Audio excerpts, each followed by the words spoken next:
What's good? What up? Okay, the time is 11:50. The date is 9/5/2025, and this is episode 6 of the Legendary Duo podcast. Amazing. But all right. So jumping into our first topic, which is Drake. He did a podcast with Bobby Altoff. Do you know who that is, right? Yeah, I do. And he, put her on, made her famous, and then he went back, and then he went back and redid the podcast with her after all this time, and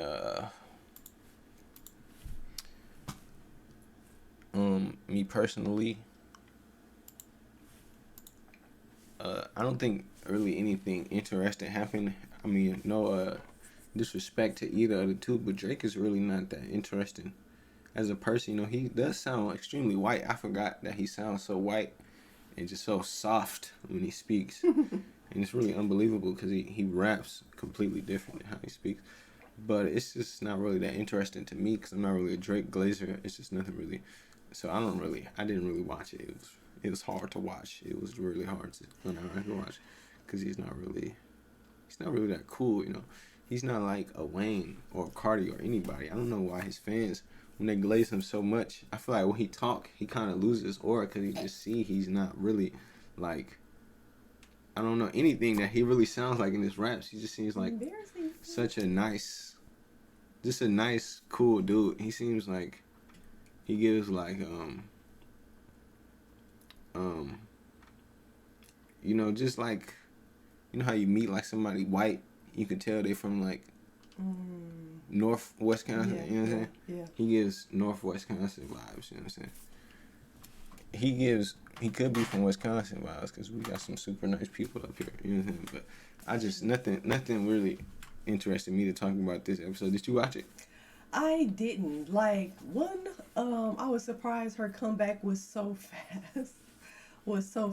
And two, I agree with what you said about Drake, but Drake is funny in skits, and maybe because he's an actor, I think he is an actor. He is hilarious. He's very funny. That is one thing Drake is. Yeah, he's very funny. You watch this, he's very funny. He is, but no, I didn't care enough to tune in. I wanted to, but I just couldn't bring myself to. Yeah, me either. How do you feel about him re-gifting her career 2 times in a row? I like it because the first time, like, it was her daughter's first birthday. So, she brought that up, not him. So, that was kind of effed up of her to do that. And then end up getting divorced in the middle of all of this. So I think it was only right for him to, like, come back, and then maybe he can. I do it. Maybe that was his opportunity. She got plastic surgery. Did you notice? No. Oh yeah, I can tell. In her face. Oh, she could have got. Or at least it looked like it. You see? Yeah. She could have got some Botox or some. Oh, maybe I'm tripping. Man, I'm really aware of her face. Good lighting, I'm a really maybe. Strong face looker. Some I know pretty much everything. But this moisturizer. It seems bigger. This also seems different. It seemed like her face kind of had like smaller. She had smaller cheeks. And she kind of had like a tiny little chin. Did she have a little baby? Yeah. Oh, you think that's fat? Well, if she got fatter, then she really got helped by the fat. Because she looks a lot better than she did before, I remember the dude from Always Sunny in Philadelphia, the creator, he said that he noticed that in sitcoms, the characters get better looking as they get older because they get rich. When you get rich, apparently you start to look more attractive, according to people, because you get money to enhance your appearance. To some people, in other communities, you get fat, you get a big old belly. Yeah, maybe it's rich and famous, I guess, not just rich. But how do you feel about some from the hip hop community, journalistic standpoint, that they wanted him to do an interview with a hip hop person and not a white girl? 1, and 2, how do you feel about him throwing shots at those people during this interview because he did that? I just didn't play it because I didn't care. Well, I think that's Drake. I did see a little bit about that, like her asking something about an LA tour, whatever that means. But yeah, I think it's Drake, so I think it should be expected. Do you think Do you think he's doing this? Do you think him doing this is him losing aura in the hip hop community? One, and then two, do you think that because of the him not being quote unquote cultural enough, and him doing this podcast with a white girl is a bad look? Those two things. I mean, I think that should be expected too. That's Drake. I mean, what do you really expect from him, knowing his character? But I do get what people are saying. Well, I assume what people have been saying because I haven't clicked on any of the videos that had anything to do with this. But people have been saying like he shaded academic again. So I'm assuming that's what they're talking about. Do you feel like he? Hold up. Coming on here. You feel like he should do an interview with academics, considering that academics is his biggest glazer? I think that he should, and I feel that he's very disrespectful for not. Do you think he ever will? I don't think that he ever will. Yeah, I don't think he ever will. I don't think that he ever will, just to stand on the shade of that, because he know he will always ride it. Yeah, I don't know why you keep saying shade.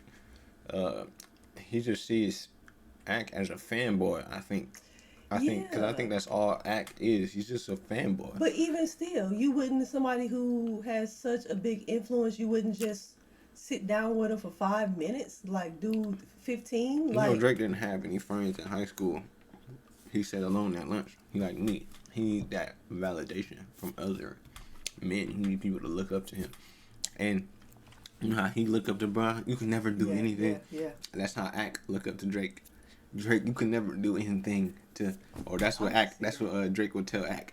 You can never do anything. I can see that. I'm funny, but anyways, actually, let me take that out.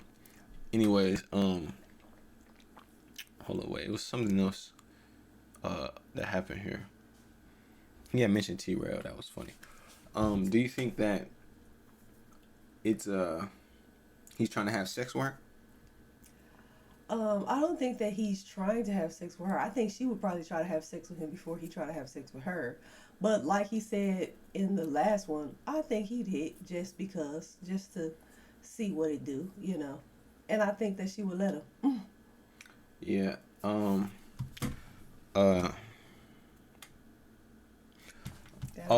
you think it's kind of odd that, you know, Drake was always hated on by hip hop media, and now the same people that always clowned him are mad at him for not doing something that, or not participating in their media when they were clowning him, like all of, you know, his early career. And this thing is kind of interesting how that works. That's funny, but you know that's how the community goes. Yeah. Oh, it's this pizza place that gets absolutely roasted in the comment sections. You know, it's one. If it's one thing you gonna always do, you gonna always come with the, you know what I'm saying. If we were stuck in like what's those room, an escape room, you know what I'm saying, and it was like 10 people, you know, I would obviously take charge and be the leader and be like, okay, this is now I have to, you know, assemble out the smarter people from the dumber people and tell the smarter people. You know, I would delegate and be like, okay, you the smart one, you go over here, you do that, you know, and I would take the leadership role because, you know, leaders are like, you know, you just not made. No, they step into the position, you know, when it's needed for them to do it. Yeah. So when I do that, if we was in one of those trap rooms, I would get the dumb people out the way and I would grab you. And if we was getting stuck on something and I couldn't figure out like what it was, I would pull you over there just because you would come with something that would be outside of the box of what everybody else is thinking. You always come with something that I don't be expecting when it'd be like, oh, like everybody say this or that. You'd be like, oh, well, it's actually this. So, you know what I'm saying? I was watching this pizza channel and everybody is roasting these niggas in their comments. And I'm thinking like, why are they roasting these niggas? Like I'm really feeling bad for these niggas. So I'm thinking to you, I'm thinking that these niggas are posting these videos and they're rage baiting. And that they're rage baiting for engagement.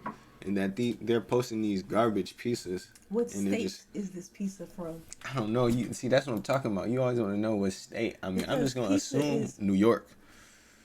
Cause I don't know where I'm thinking, but what do you think? All right, so it's this place, and they make pizzas, and their pieces are really terrible, to me at least, or look very terrible solely based on how weird they cut them and how weird they make them, and I can describe it. And people in the comments endlessly roast them. It's very funny, but I think they're rage baiting with these videos to just get attention, and they're making their pizzas and they're just making them all weird looking. But I want to know if you think they're serious, or you think they're ironic, or you have a take that nobody knows. So Yeah, I want to know where they're from. let's get to it. Is it like, I don't understand why though, but I guess we can see. Because different pieces have different styles, different places. What do you think about this type of pizza, a Chicago style pizza with just cheese in the middle? I think it's Okay. See, this is what I'm talking about, right? Yeah, how You see how they cut the pizza, and they didn't even show us the middle. You know what I'm saying? Like, what do you think that's about? All right, now you see this. All right, just look at it.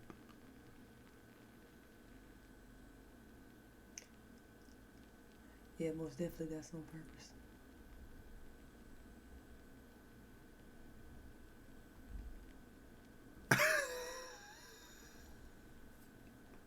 What do you think? Yeah, that's hilarious. Okay, and you see how they just let it Gross, fall man. to the floor? What do you think about them doing that? So Yeah, most essentially definitely wasting the that's pizza. Why they got even if they did look, why the crust is like that, bro? Gross. They do the thing, though. I see they do the thing there. Do you think that looks appealing with all those pepperonis and all that grease on top I of it? don't, but I know some people that would. Like, for real, for real. I know some people that would That looks very unappealing to me. eat it crunchy, just like that. Oh, this looks so nasty. You Let's wouldn't keep it go? going. Oh, of course I would go. I love pizza. I used to eat my That school looks lunch good. pizza, and you used to say it was ass, but I'm like, shit. What? That was what? She ranch. You know, pizza was we known started for. this whole ranch shit. You know what I'm saying? Oof. We started ranch bread on pizza. pizza. You know what I'm saying? Not everybody else doing it in the world. We made it global. But anyways. Why? You see the burnt blackness. crust? Yeah, the blackness. The black make you beautiful. You see this? You see the burnt crust? This is crazy. He whipping through that though. He whipping through that. You know, I know people who like they pizza like this, crunchy, disrespectful. Look, you can't even. Yeah, but fold why it. would you post this on the internet? Like, this this right don't here. look. Like, you be seeing the pizza videos they got on the internet, because the pizza videos they got on the internet are really fire. Like this. See, they got TikToks and everything else, but Why?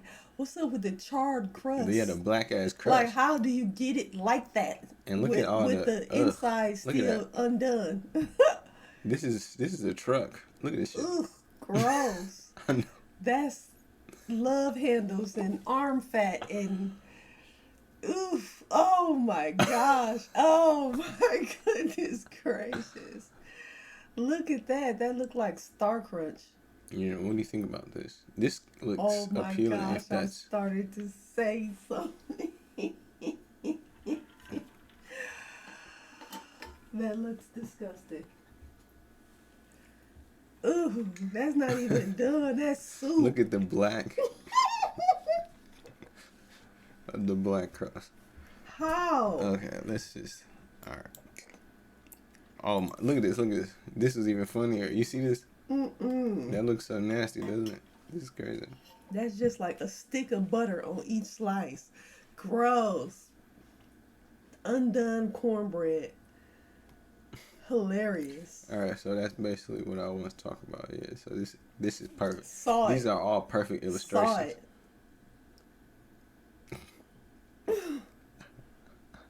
Gross.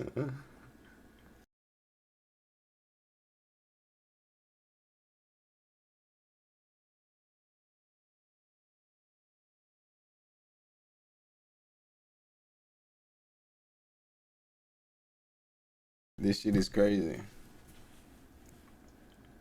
Wow. I ain't gonna lie, I eat that. Okay, so do you think that This place, these are like, they're posting their most authentic looking pieces.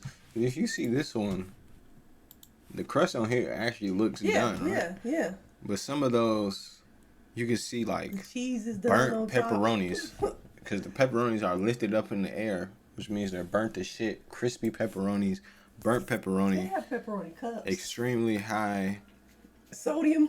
grease upon every slice, and burnt crust. Do you think that these people are rage baiting with these terrible pieces, or you think these are their authentic pizza displaying abilities to try to draw people into going to the restaurant? No, I think that cannot be. That has to be purposely done. Ah, yes, exactly. Cannot, Thank you. It's so bad. It can't be. Cannot be like. Okay. I don't know. I feel like people who have pizza places, like, they have a passion for it and might look at it as an art. At least from some stories that I've heard from people who have pizza places. I'm just saying, and that right there is like art, but it's still cringe. that right there is like so disrespectful. I can't see somebody being serious about that. That's like somebody getting behind the wheel and teaching their own self how to drive. They be effing up, shit be off. They don't know the rules like that. Those images are, they cannot be like real. Yeah, I would still eat there though, but I would too. the pieces are extremely burnt. It's really disgusting, and they should be embarrassed. Okay, so this is very well, I don't know. This is semi-interesting. So, four-time NBA champion, leading all-time scorer, and although wait, yeah, I don't know. I don't know what else LeBron James has did besides those two things, but he is the face of the NBA, so that's one thing he has also done. But he also is dropping some new shoes. Yeah, I heard. So, people, people wear LeBron James shoes when they play basketball. But he came out with this ad to promote his new shoes. Is it the D'Angelo? No, but this is a very funny ad, and I just want to watch it because it's so fucking hilarious to me. But yeah, so he's got this ad to promote his new shoes. So we're gonna check this out. They called him the Chosen One. He carried the weight of every expectation on his shoulders, but he never broke. We were all witnesses. Every rival was defeated. Every idol was destroyed. He took the crown and kept it. Behold the greatness. He is the forever king.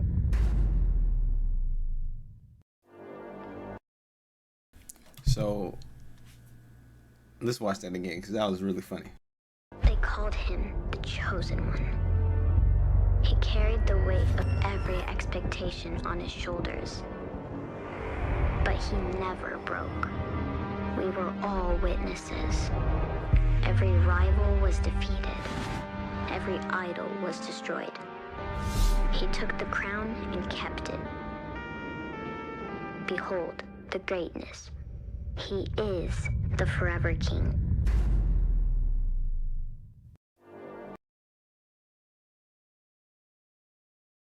Okay, so what do you think about this ad? That was annoying as hell. They didn't show a glimpse of the shoe. Nobody gives a damn about. Well, I don't want to say nobody gives a damn about, LeBron James, because some people do. But isn't that like blasphemy? No, I don't really. I don't like it. I don't like the crown and the forever king and all that. Like, I take those words kind of serious. So, I don't like that. Right. These are the shoes. Very ugly. But Whoa. So the ad was all cap, right? Do you agree? Like, it was all lies. It was sound like he wrote it. One Well, a couple people, they called him the chosen one, but I mean, what he I don't understand. They say he carried the weight on his shoulder, every expectation, on his shoulder, but he never broke. We were all witnesses. Every rival was defeated. I don't know why they trying to, say this when this is like not true. Like we all witnessed that he didn't defeat all his rivals. He lost multiple times to his rivals. Most definitely. And was only able to win when he had D Wade or, Kyrie Irving, when he had niggas who was really about it next to him, just like everybody else really, but there were times when he could have done more and where niggas really did depend on him, like in 2011, like in 2012, like when he was supposed to meet that nigga Kobe at the finals. I don't know why, him and his fans, I don't know why they are so big into creating narratives to prop up their mans with this every rival was defeated, every idol was destroyed. I don't know why they're trying to brainwash. It's very weird. It's like idol was destroyed. It's like you thinking about the wrong. They talking about I see this, I'm assuming they talking about Jordan. Yes. Yeah. Obviously. Yeah. When I see this, I see he carried the weight on his shoulder. So inside of LeBron James in his fans' head, he's like the greatest basketball player of all time. He's done greater things. He achieved greater, but he's just lost so much. Like he's 4-6. Like I said, 4-time NBA champion. Like, damn, 4 times, nigga. That's it. 40,000 points. But besides that, like, what else? Like a back-to-back that he had to switch teams to get on. You know what I'm saying? And then it's just such a weird propping of self up above other players just based off of, I don't really even know. Like, I don't know what my man has done, or I don't know what they believe he's done to be just so great. But I don't know what's with the weird self-glaze. It's like, what's crazy, I think he believes his own, it reminds me of Joe Rogan, where people say Joe Rogan has entered his own reality where he's the comedy king. I think, like, does this nigga really believe he's the greatest ever? Like, he really believes he never folded under pressure ever. Like, we haven't seen him all like score 8 points in a whole game. Maybe because he been at it for so long, like with Lil Wayne, remember since he was 14, I don't know, like he's tied with Jerry West with the most finals losses, but I mean, I don't understand it. But it's not for me to understand, But it's just crazy. I mean, it's really nice how far you can go with glazers in life. Yeah, that's true. If you can get people to glaze you, you can go pretty far. Because, the glazers will, I don't know why. It's just niggas who glaze him. Like, I didn't know that he played into his own glaze this much. Like, this is so cringe. But anyways, let's get to the next thing, which is, actually, we should save that for later. So, let's get into something interesting. So, Druski, or as you call him, Druski, he did a skit a while back that upset some people, right? And now he did the same skit, and basically, let's just watch it.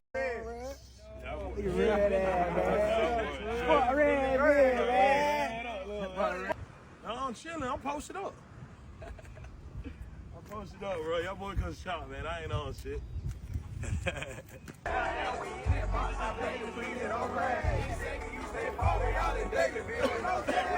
Straight up, man. Tell them on. Jit right here, man. Tell them I'm on. ready to jit right here, man. You know what See, I grew up with my grandma. Yeah. See, folks always tell me, like, you a white boy, you can't be doing all that. I grew up on that side. On that side, yeah. But I was raised by these folks. I grew up with white folks, but I was raised in the dope hole. In the dope hole, man. I was Straight raised up, in man. the dope hole. I witnessed it with my own eye, man. For real, man. Changing dope diapers, hole. man. Walking around with pull-ups. I'm thinking about another lane. Okay. Another, you know what I'm saying? I noticed things.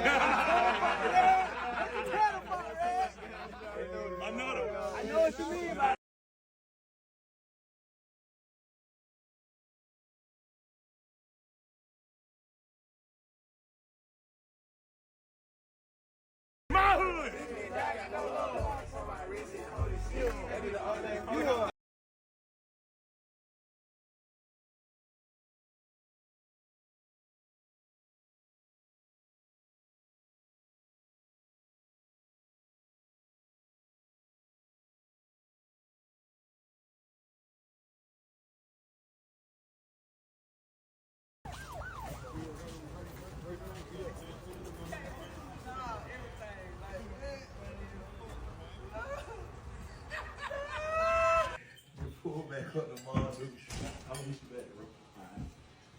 What the hell y'all cook for dinner? Preston, stop talking like that. You were raised better than that. Why y'all tripping like that? Y'all Stop. doing That's that? enough. That is enough.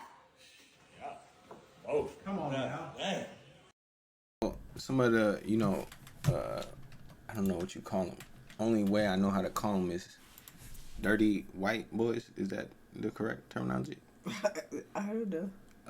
Well, the ones who grew up in the hood with the Negroes. All right, what you call them? The ones who act black, who say the N word.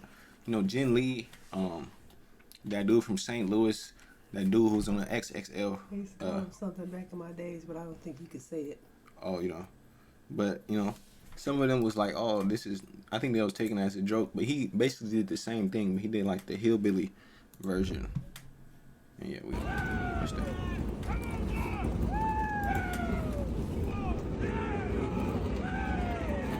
Here's the love. Here's the honor. If you can't come in her, come on her.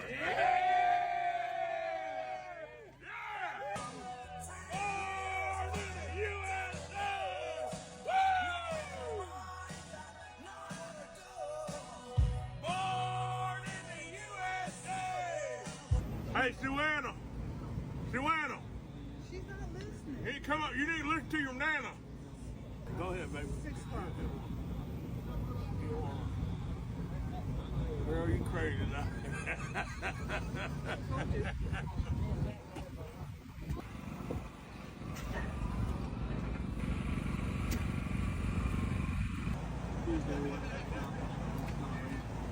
Hey, me, Ma. How you doing, baby? How you doing, baby? Good. All right, now.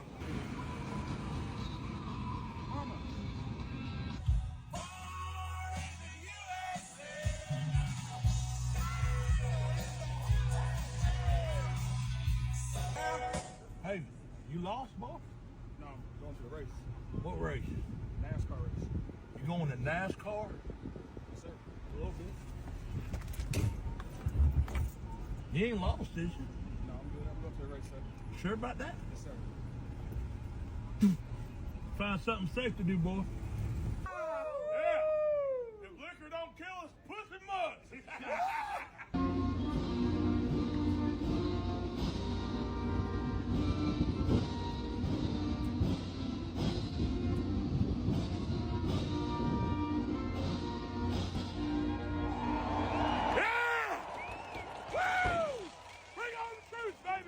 Oh, that fucker will go. I see. Dan Arkin. Randy Van Devin. Dan Arkin. Oh, South Dakota. Yeah. Okay, basically he did that skit. Apparently some people were like not too happy about that skit. So, you got anything to say about this? Yeah, I don't like it. You like it or you don't like I it? didn't like Druski okay. in there. Do you think it was funny? It was funny, but I didn't like some of the things that he was doing as far as spitting in front of and behind the black people. I didn't like how he kept asking him, was he lost? And he kept That was calling actually the one part that was funny to me. Was actually that. Besides that, everything else wasn't funny. No, I didn't think. I thought that was completely disrespectful because I'm not even gonna lie. I didn't even know that was him. Like, I didn't because that's more than makeup. I don't know if he got something on and then makeup on top of it. I'm not sure, but besides looking in his face when somebody sent that to me, looking at the name, that's how I knew that it was him. But he could have passed for a white guy to me. I don't know about close up, but just glancing over the video one time. So I didn't like how he was spitting and stuff like that. I thought that was disrespectful. I didn't like it. Yeah. I'm not I don't know. I don't really care about Druski like that, But this is something interesting. So No Jumper, and No Jumper, there's this new host, Brandon, Black Belt Brandon. He's like holding it down. No, nobody. That's a nickname.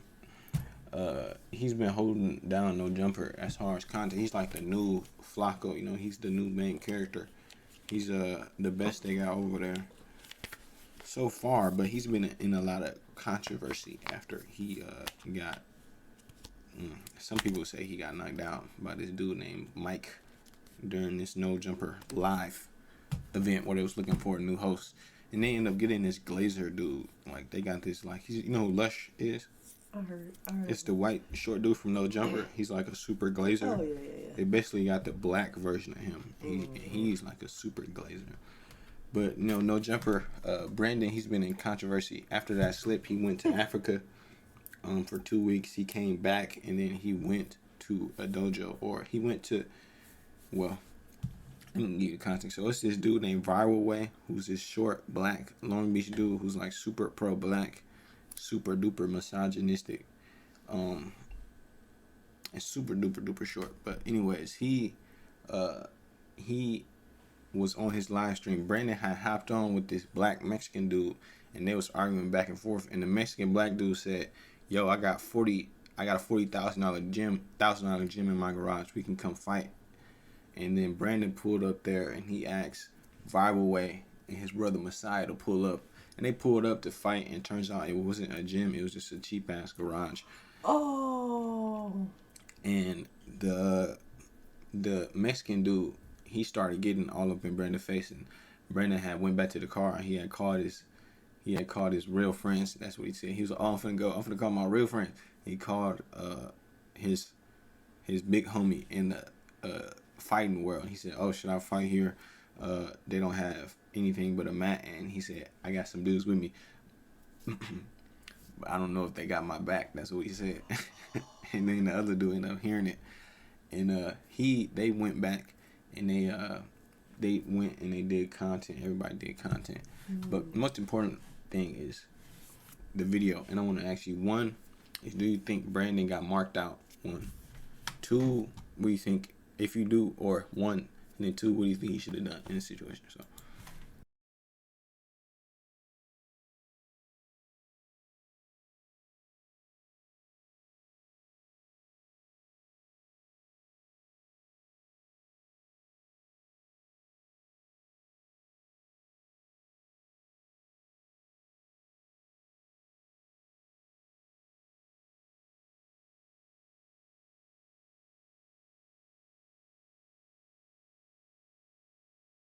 So count for us to be fighting in this nigga garage.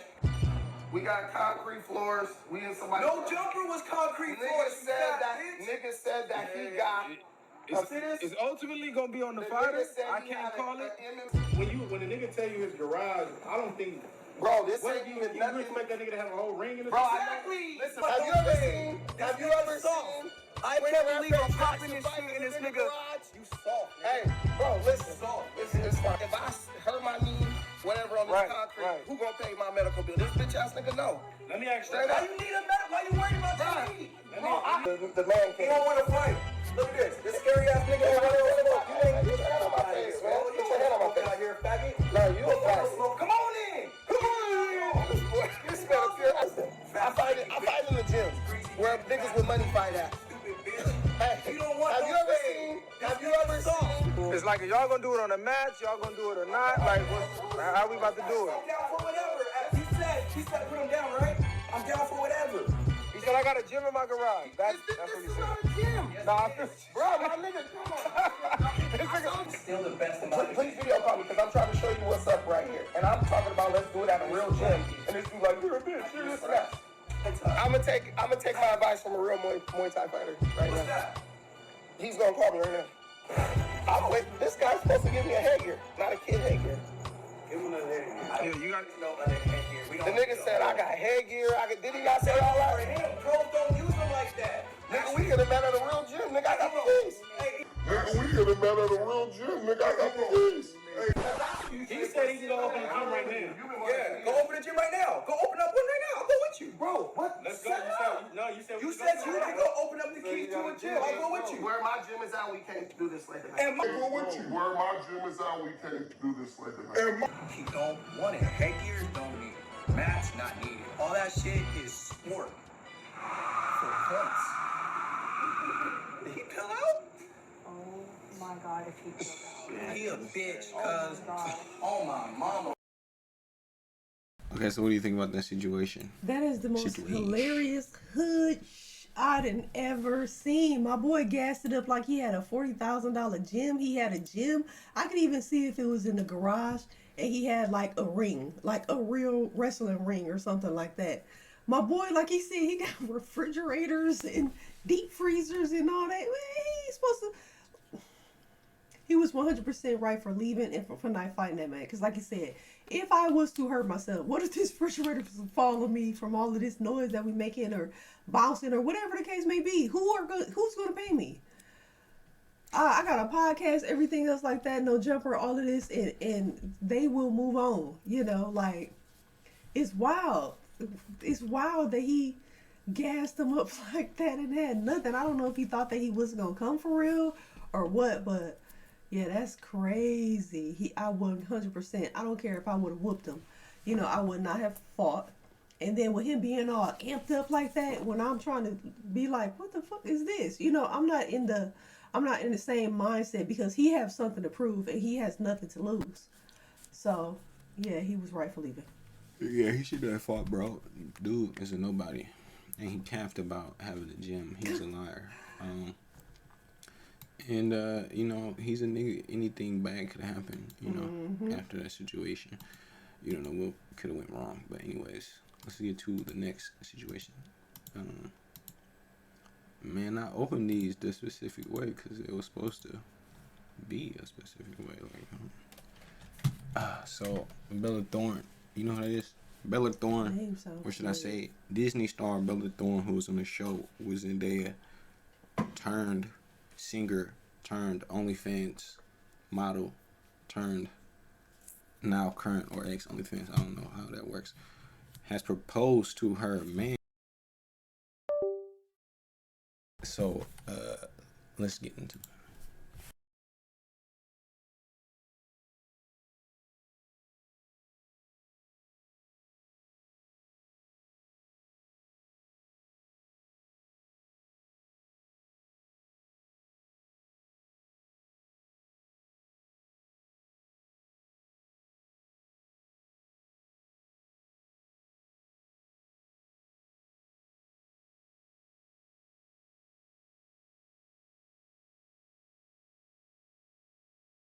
What do you think about this extremely based woman who, you know, decided to propose to her man?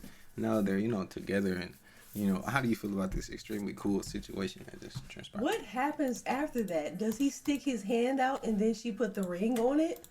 What happens after that? If she did, that would be even cooler, like Shrek. But I don't know what specifically happens after that. I'm wondering who makes more money. I'm thinking she might, but that's even better. That would be necessary because there's no way that he can make more money than her, and he would allow her to get on one knee and propose. But you know, I guess, you know, God bless love. Hold on, wait a minute. Lil Wayne, you know, the greatest rapper of all time. He made a video. I don't know the original video, but I do know that this is the video. I seen the first clip. I don't know what comes after though. Let's see. So fucking narcissistic. Lil Wayne turned his rap concert into a rock concert in Detroit. See that clip. So, what do you think about that? Well, we're talking about the situation. I saw a clip what actually played the song where you can actually hear the song that was playing that they were walking out on, and the song sounded good to me. Like, I like the song, but I listen to all kind of music and I don't have a problem with heavy metal and all of that, but I think that wasn't the place to play it because they came to see city. A hip-hop artist. I don't care where they were. They came to see a hip-hop artist. They didn't come to see that. Like, you showcase that separate somewhere else, that's not the audience for it. If I came to see Lil Wayne, a hip-hop artist, I would be upset if that came on in the mix because I didn't mentally come prepared to listen to anything like that. Yeah, if you went to the concert and he started playing that and you walked off, you're not a real Lil Wayne fan. It's just a fact. I mean, you know what I'm saying? You're just not a real Tucci fan. Some people are not real fan. I'm not a real fan, not real enough to stay for some that I didn't sign up for. I don't know who I would have stayed for. Yeah, probably Nicki, maybe. I know, but you know what I'm saying? He been doing that for like a minute now. You know what I'm saying? I think so. You know what I'm saying? Somebody offered me to go to Lil Wayne concert that offered to pay for the tickets. He was in the city or around the city not too long ago, and I passed. I said, I said, I like his music, but I'm not a fan like that. Not enough to go see him. I'm good. Thank you, but no, thank you. Yeah, but speaking of Lil Wayne, Lil Wayne, he's just so great that he got other niggas who try to be like him. And one of these niggas was, King Slime. Cleveland Avenue's biggest blood. Young Jeffrey. I think they used to call him Lil Jeff, aka White Boy. Double P. Yeah, I guess you can call him that. But Lil Jeff, aka White Boy, aka King Slime. He was a Lil Wayne Glazer since day one, and he managed to get in with Gucci Mane via Atlanta. I don't know what they doing, but they all seem to find each other and do music with each other.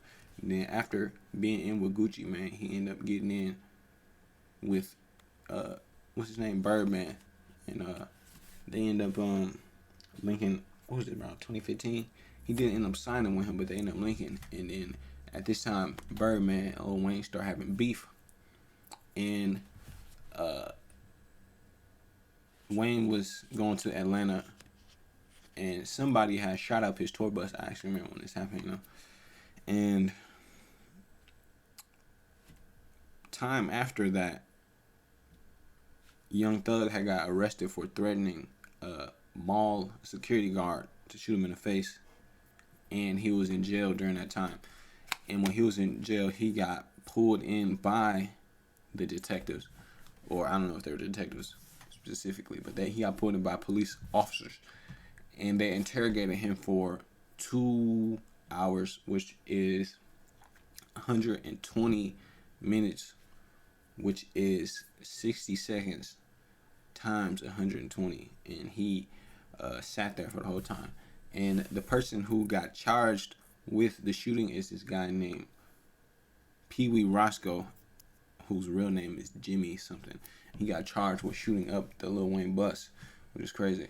And they called in they called in Thug, and they asked him what he knew about the situation. And this is what he was talking about during this interrogation. So this happened in 2015, and a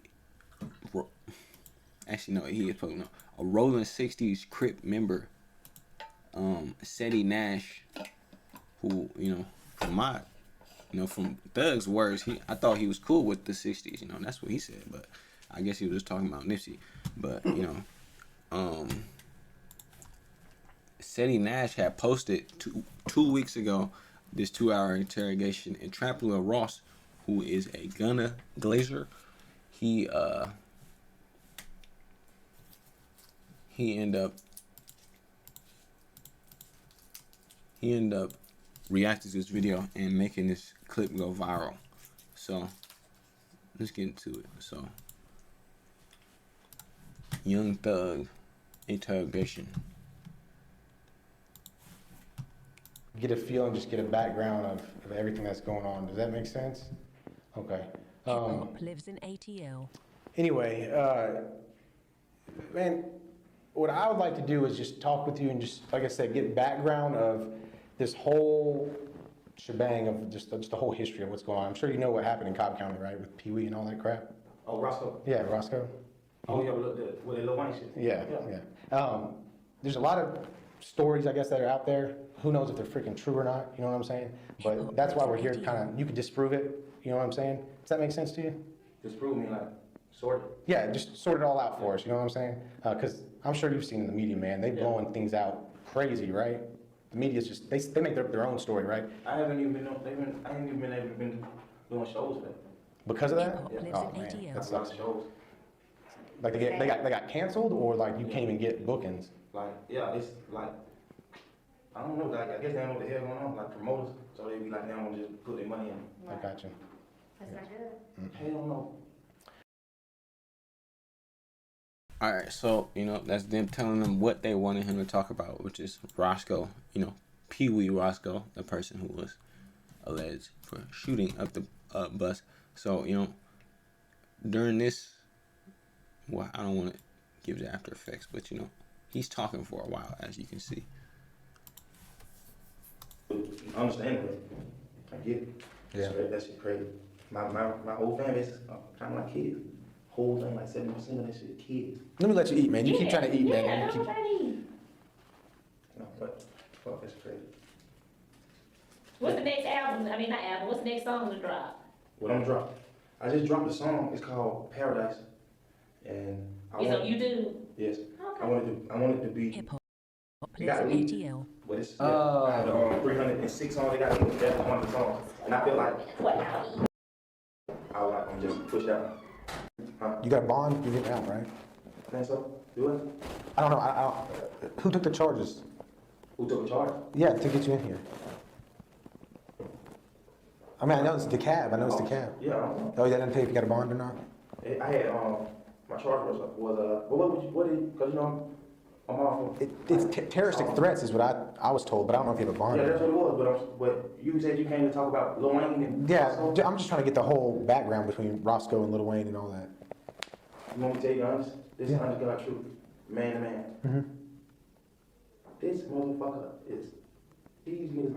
They like these niggas. They're like brothers more than Birdman and Wayne. They doing what now, brother? I said them niggas was damn near more brothers than Bird and Wayne. Oh, Roscoe and Lil Wayne? We're more This than... nigga used to bring Wayne his drugs. Like, trust them. I don't know what the fuck happened with them fools. Cause the night with the shit when Lil Wayne took us, they got shot up on Expressway and shit. Yeah, that's what happened in Cobb, yeah. Yeah, that happened in Club Cobb. I was in New Orleans. The club was in Atlanta, but yeah, it happened in Cobb, yeah. Shooting or some shit, right? Roscoe locked up for it. I had got some free Roscoe Stoner shirts. Free Roscoe. He locked up for it. They saying that. Some free Roscoe shirts? Yeah. What you mean, like YSL? Like that company make them? A t-shirt. Yeah, I know that. I'm saying, but Yeah. you're making the free Yeah. Roscoe shirts? Yeah. Oh, just let him out of jail? To let him out. Yeah, free Roscoe. Let him out of jail. Yeah. You gotta forgive me, man. Yeah, you. I'm a white dude. Oh, man. Oh, man, how old do you think I am? 30. I'm 30. Say older, not old. Oh, they call me old man. I mean, I had someone in the interview room like, man, last month, and he started making fun of my hairline, man. What was so crazy was, this motherfucker Wayne from New Orleans. I'm from Atlanta. This nigga was in Atlanta, and I was in New Orleans. I said, what the fuck? That was so weird. This nigga fucking, they shot at this nigga too, but I don't know, honestly, I don't know who the fuck did. They said Roscoe, but I don't want to, I ain't finna. What the fuck is this, man? That's mayonnaise. Really mayonnaise. Fuck, you mustard smell like honey. Oh, I mean, mustard, that's what I mean, I'm sorry. I don't want to block, I don't want to, like, block out y'all case by saying Roscoe didn't do that. I don't fucking know. Yeah. This idiot did it, this idiot paying for it. If the idiot didn't do it, he's gonna be fucking home. Yeah. But just knowing Roscoe, man, that man a fucking scrub. That fool. I'm like, you shot at somebody, bro? Well, I don't fucking know, because every day nigga broke a fucking ball. I don't know. I honestly don't know. When that nigga two got shot at,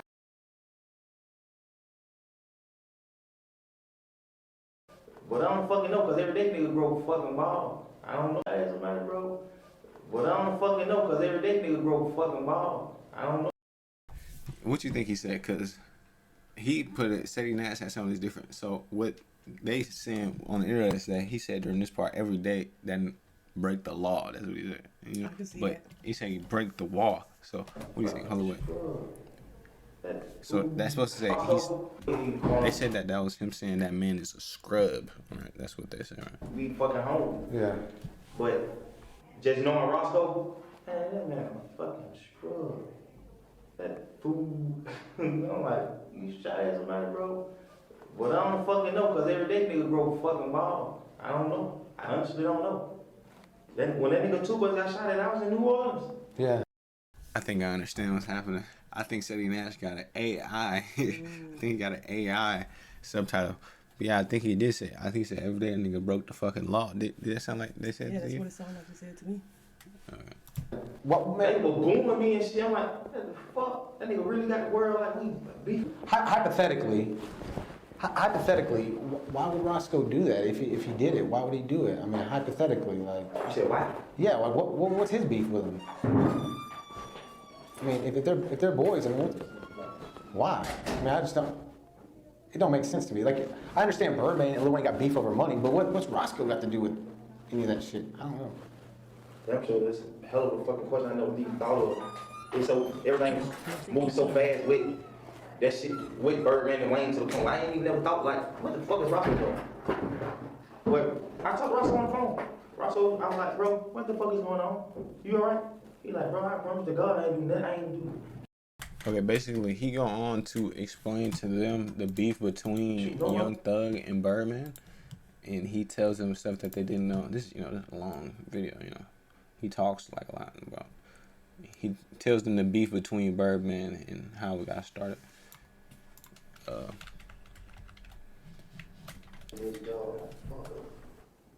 shit looking right out. I got back. It's a lot of people. And I get $40,000, $47,000 a show. They gave me $150,000 to do it for one day. I'd be over there in a heartbeat. Missed it. It ain't nothing. It ain't like 3 hours like a fucking flight distance. The fastest flight private is 17 hours. The regular flight is like 26 hours. That shit take almost a day. Damn. Damn. Got anything else you want to talk to me about? Nothing right now. All right, man. Mr. Williams, you Whatever. were wonderful today. Listen. Yes, sir. Promises. Make promises. Just we'll keep promises. Whatever you anytime you ever think you want to know anything, tell me. I'll tell you anything. But don't tell the world. What's your number? Yes, sir. Promises. Make promises. Just we'll keep promises. Whatever you anytime you ever think you want to know anything, tell me. I'll tell you anything. But don't tell the world. What's your number? He said, any time you think you want to know anything, I'll tell you. I'll tell you anything. Whatever you anytime you ever think you want to know anything, tell me. Anytime you ever think you want to know anything, I'll tell you anything. But don't tell. I'll tell you anything, but just don't tell the world. Tell the world. Okay. So based on what we just watched, how do you feel about Young Thug? Do you feel like he's a snitch, or do you feel like he's not? Yeah, I think he's snitched. What about him saying that he was doing that to spin them away from Roscoe? Is that what he's saying? He said they didn't use my interrogation in court, rap where I was trying to help my brother. No, I mean, I think that he probably feels that way, that his boy is a scrub. I think that was just regular conversation. But I still feel you could label him as a rat or a snitch because he was giving up a lot of information that he didn't. He offered to assist anytime they wanted, and he said, don't tell the world. Now, if you knew that you wasn't doing anything wrong, why say don't tell the world, Facts. So, yeah, even if he didn't snitch on his boy, he still did too much. And I feel he is labeled, especially with that last comment. And you can never be trusted, and we can never look at you the same. Yeah, me personally, I think he is a snitch and a rat or whatever because he denied his bloodness, which is, not real bloodness, you know what I'm saying? You can't be out here denying your bloodness. 1, 2, he directly was talking to the police about a nigga who was already in jail for a crime that he got caught off for drugs after that. For a crime that I think he was already in jail for the shooting at that time. 2, 3, he told the police that I'll tell you anything you want to know anytime. Just call me. So he's not a street dude. He lost all his street aura. He's not a street dude anymore. He lost all his street aura because he was talking to the police for too long. That's unacceptable from any street rules. I can't look at him like a street dude. And I actually I heard that Atlanta was sticking behind him, behind his snitching stuff. Which is actually what I heard, because I heard that people from down south are more lax with snitching than anywhere else in the country. That's what I heard. It's wild because that is the type of person that can take down a whole organization. That's the type of person that will be wearing a wire and be wearing a wire for years, and you'll be wondering how did they get to the inside man. You know what I'm saying? How did they get all of this? How did they get all this on wiretap? You know what I'm saying? Like that characteristic, that's the type of person. Okay. And you'll never expect it. So, so how do you feel after this situation? He's just pretty much been crashing out. He lost pretty much all his aura. All these decades of him being like he was the main character of rap, really since 2016. He was like the most influential. He was basically like Wayne, you know what I'm saying? it wouldn't be a lot of artists to come after him if it wasn't for him, you know, as far as, and he was really like so gangster, but you know, everybody thought he was like so gangster because he was the mob boss, but he snitched, you know what I'm saying? Like, it's so sad that he snitched and then he been portraying the gangster image this whole time and calling everybody else rats. Do you think like that he's lost all his street aura and rap aura and just everything about him that made him cool, or do you think it's anything still to grab onto? I never thought that he was cool. Oh yeah, but, I forgot. You know, anything that he had, I do think is gone because, yeah, I mean, yeah, I just don't see it. This is crazy because, you know, he was like the biggest gangster rapper like ever, you know, in my eyes. To us, you know, wasn't nobody more gangster than Thug. He was just so gangster, especially after we figured out what he was doing with those YSL niggas. But unfortunately, it's so sad, you know what I'm saying? But because he could have been under the radar instead of rat this, rat that, talking about people and stuff like that, you know? I don't know. Yeah, but every day the downfall continues, and he's also bringing Atlanta with him. And I forgot to tell you, they're also calling it Ratlanta. Atlanta has the new name because Roscoe snitched or tried to snitch upon fucking Birdman. And okay, so the next day after this all blew up, these phone calls have been leaking. Some people say from Fulton County. Some people say the DA's been leaking this, and it was a phone call between 21 Savage and Young Thug. Have you heard this? I heard some things about it. Oh yeah, I heard it too. So, how do you feel about them selectively deciding that Gunna snitched for taking a plea based off of their emotions and no logic? How do you feel about that? And how do you feel about 21 Savage being the more intelligent out of the two and telling them that actually we shouldn't publicly say that he's snitching, we should exploit him financially? How do you feel about that? I don't know. Like, man, I just lost it. Do you think that Young Thug, King Slime, the biggest blood, you know, do you think that him like kikiing on those cell phones and like turning everybody against Gunna with this whole album rollout process during 2021, where business is business, do you think that it was pathetic of him to turn his back on Gunna for getting a plea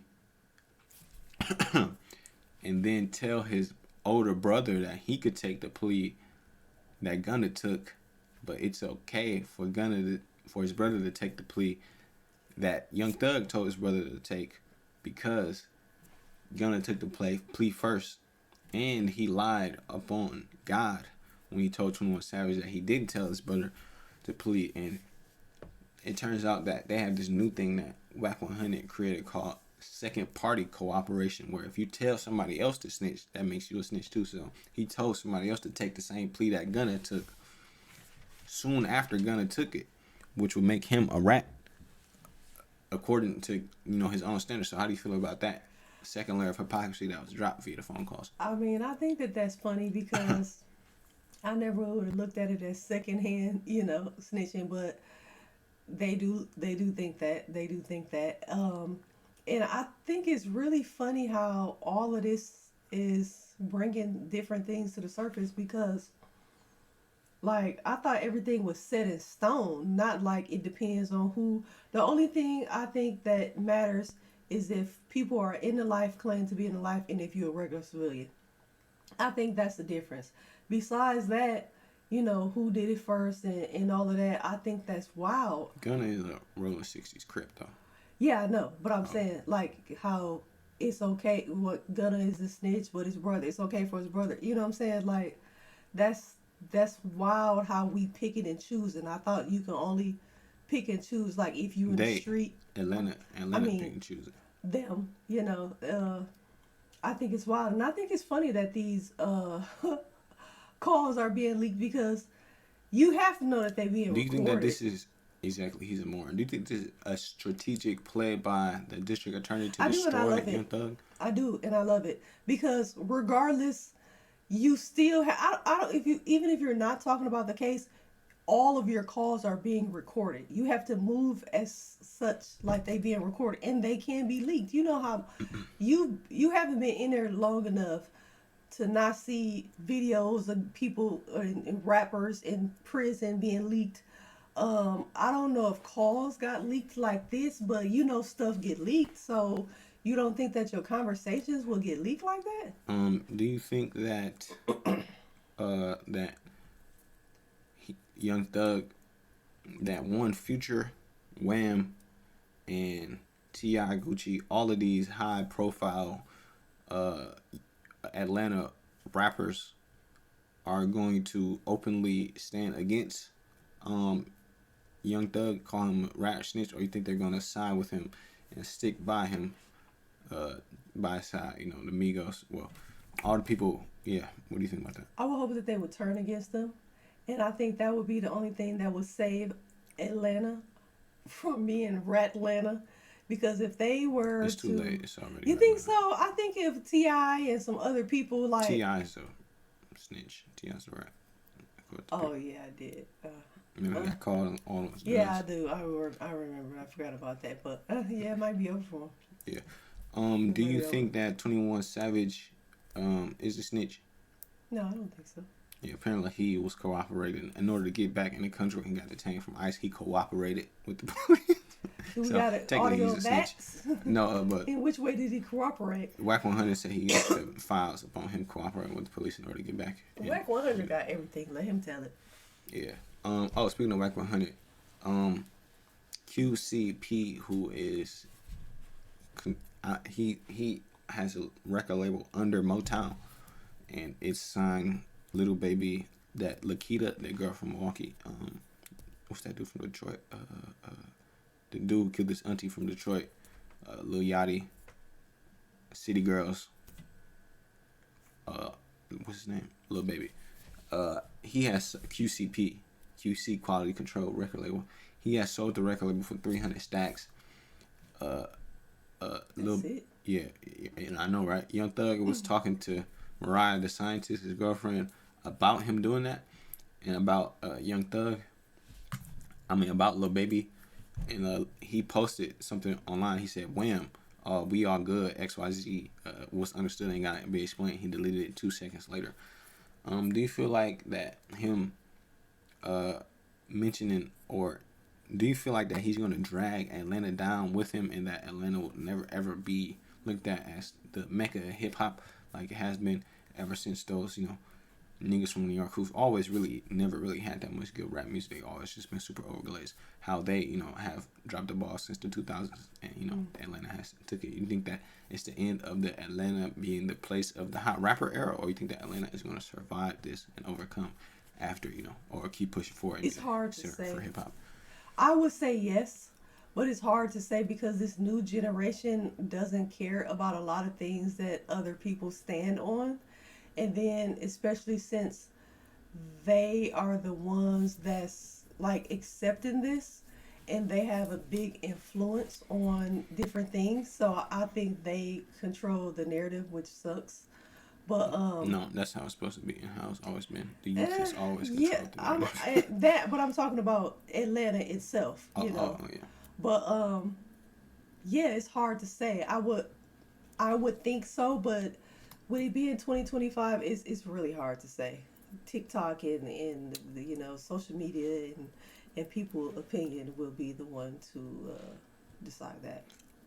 Okay, so Lil Durk, infamous Chicago rapper who, is extremely glazed and touted up as some great, rapper, musician, so just better than, he's one of the best rappers to ever come from Chicago. All this stuff, people act like he, isn't just a product of, Chief Keef, a so much better artist who, was first, who really put on that whole section, and everybody from his section put on his whole gang. Ain't nobody, really was rocking with, anybody over there unless it wasn't for Chief Keef, who's so much better of an artist. Lil Durk wasn't really, he wouldn't be who he was if it wasn't for Chief Keef, But because of King Von, who was a super duper gangster, and his image after, that whole, Chief Keef era drill with like the party dancing big gangster songs, after that popped off,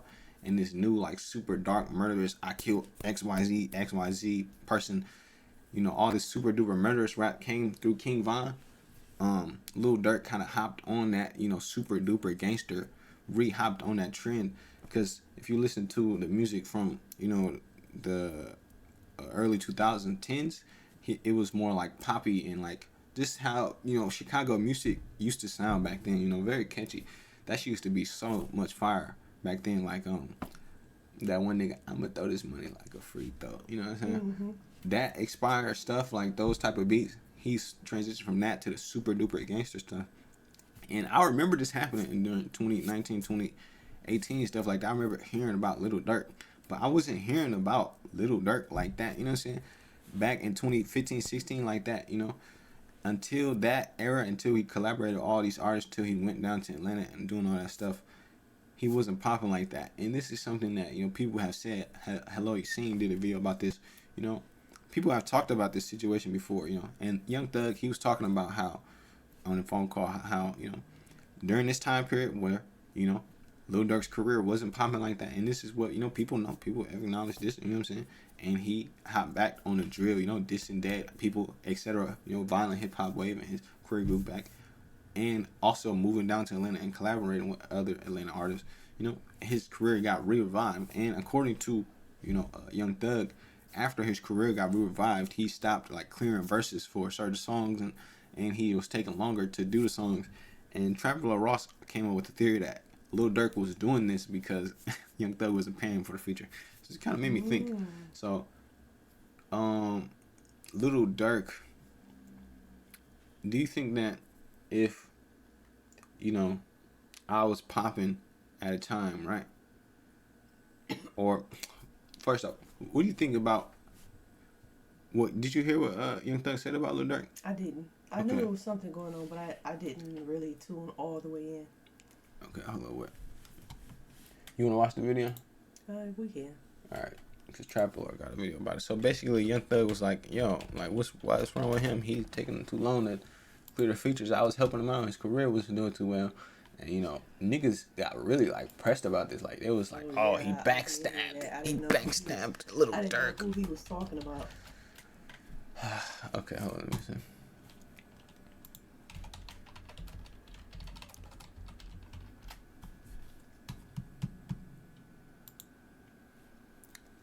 I didn't want to play these videos. I heard them so much. Like, it just keeps going. You know what I'm saying? I didn't know who he was talking about. What's up with the boy Dirt? You know the boy Dirt? You need to make that do something.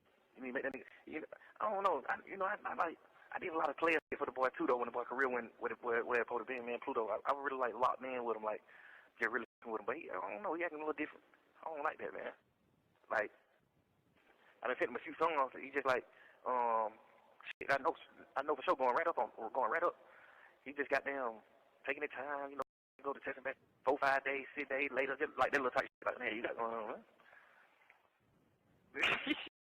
You know, nigga, but like, nigga did too much shit. You man, watch out, nigga. He did that Milan album too, though. Yeah, one of them on Milan album. Yeah. He sent a song for Milan album. Yeah, he sent a song for it. Then goddamn, when it's time to clear the song, he don't clear the song. So the song didn't make the album.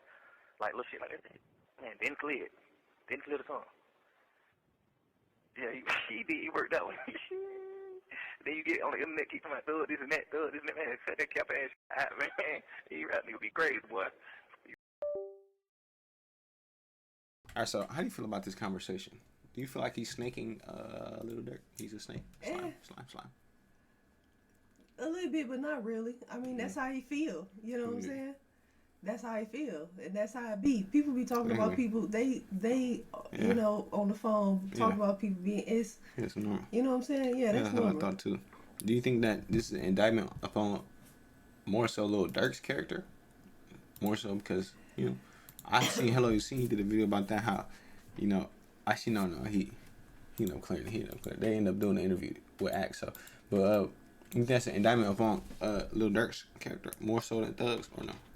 I don't, because I feel like, I mean, but I don't know any song that him and Thug did. You know what I'm saying? Like, I do know about Dirk being one way and then drying out a little bit and then being revived and now being back hot. I think he had maybe 2 spells like that or something like that. But I can't say that I know or heard of Dirk through Thug.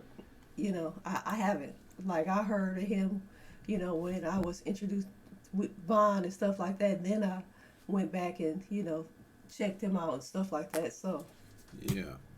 So this nigga, you heard about what he said about Kendrick? Yeah, I did. Okay. So how do you feel about that? Do you feel like he was right in what he said, wrong in what he said? I think it was hilarious. I think it was just phone conversation as well.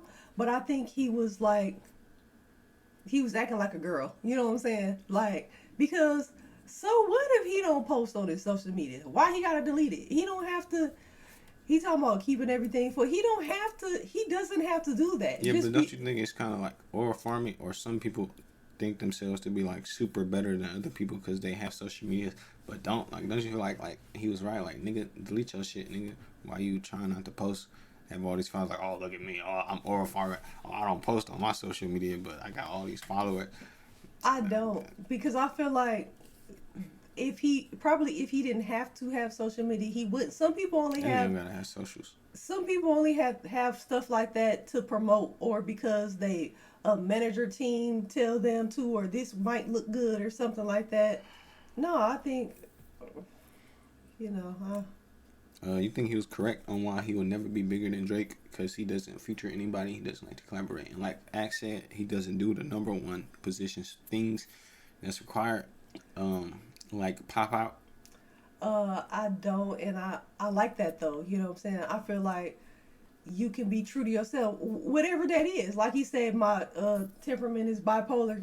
Whichever way if that's how he feels and he's standing on what he want to do, what he don't want to do. Because that's when I'm not an artist in that way, but some artists really feel like they don't want to sell their soul, they don't want to do this, they don't want to do that. But then when you get in and then like things are not going the way you want or in the direction that you want, sometimes you are willing to compromise just to make it. And you feel like, well, when you make it, you can go back to your original, things that, or beliefs or things that you were standing on. But some people feel like no matter what, I'm going to do my music and this is what I want to do. This is what I have a passion for, and either y'all going to rock with it or y'all not. And I can respect that. And I think that's how Kendrick Lamar is. Do you think that he has not put on anybody, especially Baby Keem, or that he has put on somebody? I don't know if he put anybody on. It's nobody that I'm aware of. I wouldn't say he put Baby Keem on, or if so, he didn't hold on to the ball. He exactly. willingly sat down. Exactly. Maybe because he chose not to feel like he was riding his coattail or whatever, which I would not have cared, especially that we have the same blood. But even if he didn't put anybody on, so what? Everybody don't have to have a Drake stimulus package, or if he got it out the mud on his own. I'm not even gonna say got it out the mud on his own, because Drake did bring him to the concert and all of that, but he's not obligated to bring anybody with him, to put anybody on. He don't have to. And if he don't, so what? Who cares if he's big? Who cares if he's number one? Who cares if he never do a feature? But don't you think that's why he will never, ever, ever, ever be bigger than Drake? I why don't think Drake so. has surpassed him.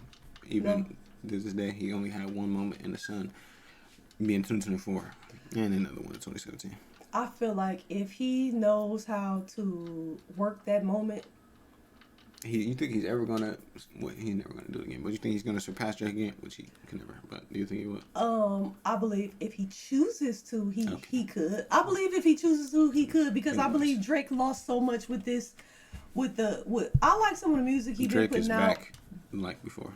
Kendrick is back like before, which is nowhere. I don't know if Drake is back like Kendrick before.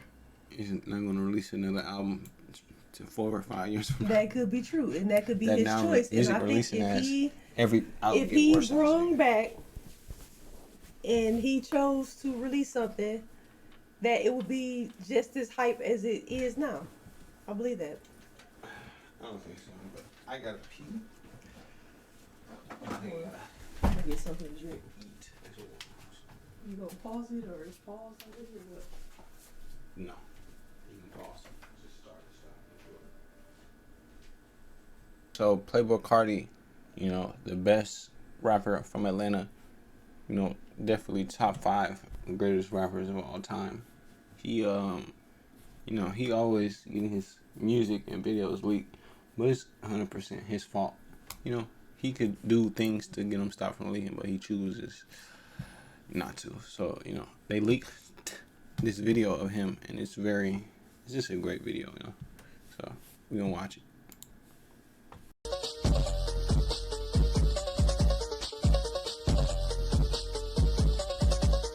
Okay, so what do you think about that? You know, the best rapper in Atlanta. Also, you know, now officially the biggest, most gangster rapper from Atlanta now, you know, biggest blood, no snitch allegations, you know, really about that life. I guess I'll say New King Slime, Playboi Carti, his, you know, amazing video. What do you feel about it? Was the video leaked or was the video and song leaked? The video's leaked, the song been leaked. So the song was already out. Mm-hmm. Okay, so I heard that song before. I loved it. Oh yeah. I really liked the video. I did, because I am a person with no rhythm, and I love to see people dance off of how they feel, how the music is making them feel, how the beat is moving them. I love that. I loved how he was dancing. I really enjoyed that. And I would say I had to see the video to appreciate the song. And I didn't know male crop tops was back, so okay to that. But I really liked it. I did. Yeah, do you think that, you know, if you are a Playboi Carti fan and you thought he was too zesty in that video, then you obviously are not a real Playboi Carti fan. You've never seen the anime video, which was way more zesty. Okay, so I don't know the last video that you're referring to. You actually watched the video, but I actually can play it. It's a really good video. It's like so good. I can't play the song though because, you know. I can see what they are referring to because it was at one point. No, but I'm saying, do you agree that if they're not real fans is what I'm saying? You know what I'm saying? Like, this video came out 5 years ago. This is way gayer than that video. But anyway, what was you saying? Yeah, that's not the same artist though. It's literally the same exact person. But oh, I thought that was Little Bo Peep. No, Young Thug is never been like that. Young Thug fell off with the gay stuff. Remember, he stopped doing that. But anyways, what was you saying? You liked the video? I did like the video. I see what they were saying, and I don't know, because Cardi fans are something different. So, I think that you could still be a fan saying that. You probably can't be a stand because they ride his peen so hard. No. What was it? That's what I had to say. Oh, okay. Well, let me give my commentary. You know, the video, it was really great. You know, greatest video of all time, maybe top 3, I would say. You know, of definitely. Parties or period? Greatest video of all time ever in the history of the world is what I'm talking about. I would say top 3, maybe. I would still say, you know, the Rick James video still better. You know, Lollipop video still better. I would say, you know, Super Freak, Lollipop, and then that. But, you know, I just hope he release it. You know what I'm saying? Because, you know, niggas don't be releasing stuff after it get leaked. So I think that they might have, you know, missed out on, or we might have missed out on some fire stuff. But he was really, you know, going crazy. He was really showing these niggas why he's, you know, why he is him. You know, why you know, why he went 5 years without dropping it. Got bigger, you know, after not dropping all that time, because he's just a legendary nigga, you know what I'm saying? And I don't know what happened, but, you know, a lot of these, like, want to be, like, street niggas or street youngins are listening to Playboi Carti. Like, yeah, he's a street dude or whatever, but he's more about, you know, the zest life than he is the street life. You know, he's more about the fashion and the vampire and, you know, the thongs and the nails and shit like that. You know what I'm saying? You know what I'm saying? But I don't know what's with these new niggas hopping on the bandwagon, but y'all gotta stay back over there. You know what I'm saying? Die Lit also is better than a whole lot of red, but we gonna get to this next. You got anything else to say about that? Because we got something that's even way cooler than that. So, What do you think? Do you think that they are Cardi fans?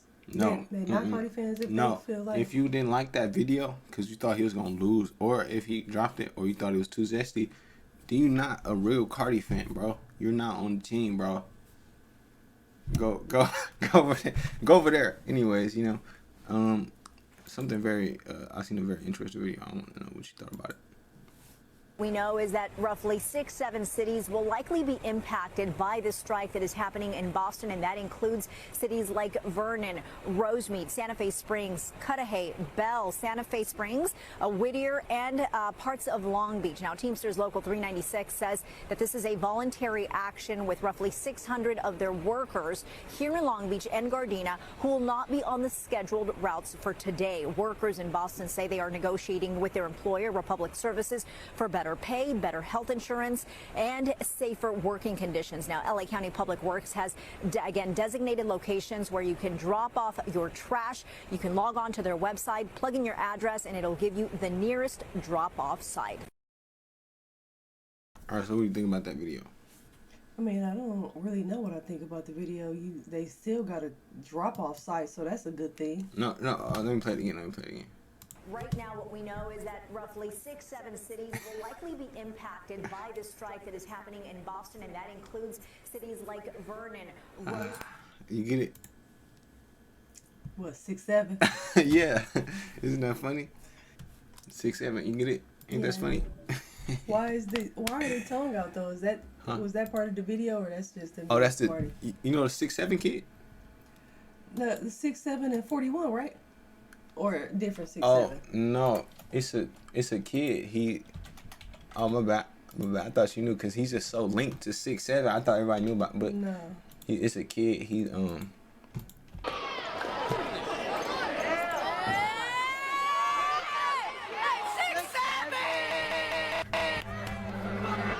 No, it's original.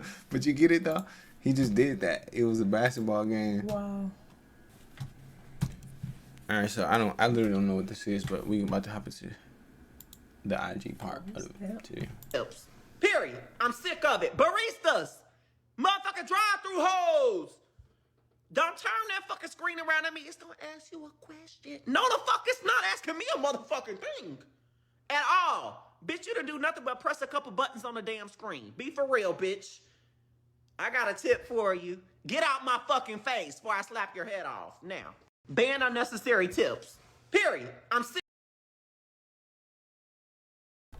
What do you feel about this? I feel two ways. I am a big tipper. I am big on tips. I feel like when you tip, you're supposed to go all out tipping. You know, even if somebody give shitty service, I still will tip. I will not tip as much. I understand the tip life, but they are ridiculous with tips. I placed the order at a restaurant to pick it up, and I paid with my card online. So all I had to do is go set my name, whatever, and get it. And they had an option in there to tip. Why am I tipping you if I'm placing the order? I'm paying for it. I'm putting my card information in. The only thing I'm going to do is go grab my bag. Why do you deserve a tip? It's tip jars at Subway. It's tip jars everywhere. The only place I could see a tip jar being is like at the coffee places, because they do, do all the drizzle and all this and all that. They can get kind of fancy. So okay, but it's tip jars I think I seen a tip jar at Dollar Tree. It was a tip jar next to the register at Dollar Tree. I think it's ridiculous. Excuse me. Yeah, I don't know. Only tip because society. Anyways, so this dude named French Montana, he's engaged to this girl. And what I figured out that this girl is actually very unattractive. She just has like a lot of makeup on, but she looks kind of makes a difference. Not really good looking, So my question is, how do you feel about him marrying this extremely rich girl who's like a billionaire or whatever? Think he's doing it for the love or the money? Probably the money, because who is French man 10 and 9. If you were a guy, would you marry an ugly girl for $15 billion? Yes, I would. And I would not. get I would her not. pregnant right away, and I would try to keep the baby just like the girls do. I would try to take full custody. No. Or, she would pay me alimony, or, just like Mary J. Blige had to do to her husband when they got divorced. Yes, I would marry an ugly female right away. I think you're going outside. I don't think you should do it. But maybe he's in love. I doubt it though. Okay, so Trump has authorized use of military force on Mexican cartels and Venezuelan ones. So basically, it's not gonna happen yet, but within probably the year, some gang of Mexicans are basically gonna get attacked. The cartels. I wonder what's gonna happen. I wonder, are we gonna get into war with Mexico? What are they gonna retaliate? Because they could retaliate.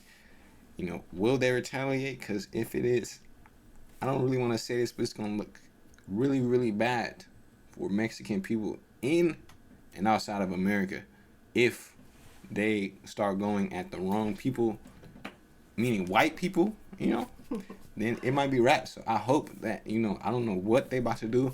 I don't know what's gonna happen between American and Mexico relations, because when I heard about that Venezuelan stuff, I'm like, okay, when that's gonna happen, when? Because we got authority, or he gave them authority to use to attack, Venezuelan criminals on their own land. So if we can attack members of Mexican drug gangs, we could just go in there, and he giving them authority. I mean, some people saying it's like illegal, internationally, stuff like that. But don't nobody give a fuck about no shit like that in the 2025. But apparently, I didn't do any research to this because I didn't have the time or I didn't care. But apparently, senators in Mexico get into a fight. What's interesting? How people talk bad about American, even though we have had one government from the start and it's never changed. And the way that we have our government is so perfect that other countries have to steal it. The way that we have our different divided powers, executive, legislative, judicial. We have senators, we have representative. Our representative democracy is what other people have to take, because Mexico has been around. Actually, has Mexico been around before America? I think so, right? I think they've been around before America. I don't know. I think they've been around since like the 1500s. I know Spain was doing way more colonizing than England at one point, but those niggas lost too. But I know that as you can see, they got senators, they got a president. They model their government after America, like every other government in the world do post America, because we the most successful ones. All these countries, they all have like civil wars and eternal struggle based off of communism and capitalism and democracy and I don't know, just dictatorships and all this type of stuff. But we still going strong. But I didn't know they had senators in Mexico. I don't know anything about the Mexican government system. I don't know how it works, but apparently this is a spat that they got into in whatever. I don't know how it works. I don't know if they got like a parliament. I don't know how parliaments work, but they got senators, and I don't know how senators work specifically, right? I know in our house, senators are elected, right? Yeah. And there's like as much as needed for, or it's only 2 for each state, right? I think so. And representatives is more, so right? I don't know, but this let's just take a look at this shit.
All right. So, how do you feel about this? I don't think the person should have retreated, unless they were in jeopardy of being stabbed. But I think it's hilarious. It's not as bad as it could have been because they weren't like throwing any fists or anything like that. I think I seen one like hit from a swing across. I don't think it connected, but besides that, it was just pretty much pushing. It got heated, but I think it's hilarious. Do you think that that it's well, apparently this is because of the Trump situation. Do you think that it's right for them to be upset about our soon to be involvement in they politics, military? Yeah, I do. We always trying to sun somebody, so I get it. Yeah. Do you think that the niggas who are upset are more likely to be corrupt, or you think they're just justified? I'm not sure because I think if you corrupt, you would be upset, and even if you're not corrupt, you would be upset because it's like, who are you to come try to run some that we got going over here? You know what I'm saying? Like, obviously they don't have a hold on it, but it's like, regardless if I'm having a hard time with something or not, who are you to, come over here and assist without me asking for help? Yeah. So, okay. So, this next topic, it's a thing called 100 Women versus Accountability. It's funny because women don't take accountability. You start to notice it the more and more you go online. But, this video is very funny. So, I want you to talk about this girl called Town. You're gonna cheat on me soon. I know, because I'm an empath. I was not gonna cheat on you. I had to cheat on you because you were literally gonna cheat on me. Sorry. Go, get out. Close get the out. door. Go, Shut the door. get out. Shut I wasn't gonna cheat on you. And now you don't believe me, so I don't trust you. And now I'm hurt and confused. So just leave. What the? You're what are you so talking about? manipulative. Oh And my you're God. So you Who were is gonna this? cheat on me soon. What? I know, because I'm an empath. First off, do you think this video is real? It could be. I mean, it could be fake, but it could be real. I know women like that. Do you think that that I think this video is real. Do you think that this is like typical women thing? I do. Yeah. I do. I normal. know women like that. I know women who will cry and can cry tears at the drop of a dime. I know women who are spin artists. Like, I know her.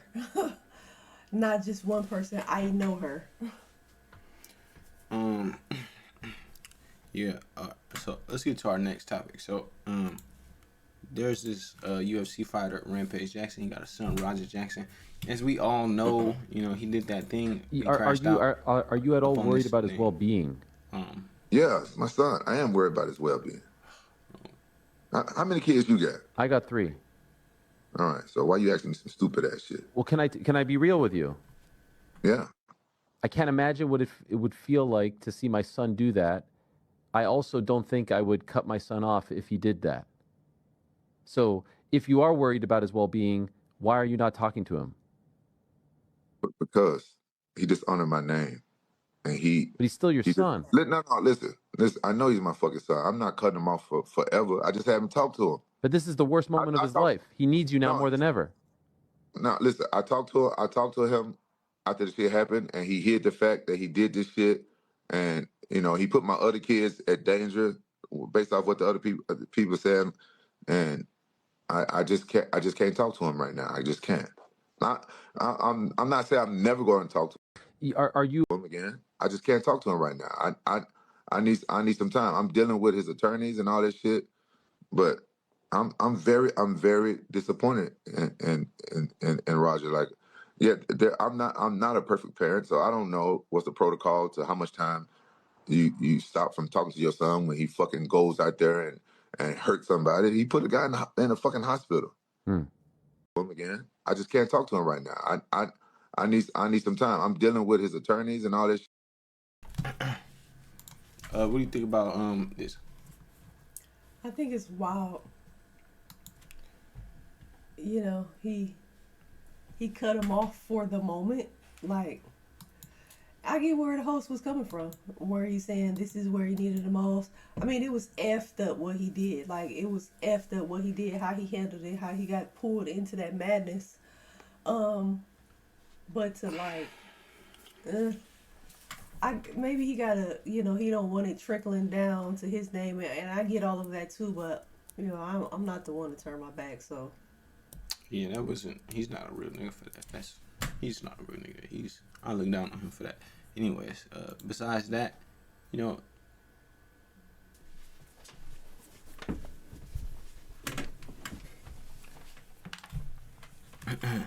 All right, so Lil Yachty, you know, one of the greatest rappers of all time, definitely the best from that 2016 era.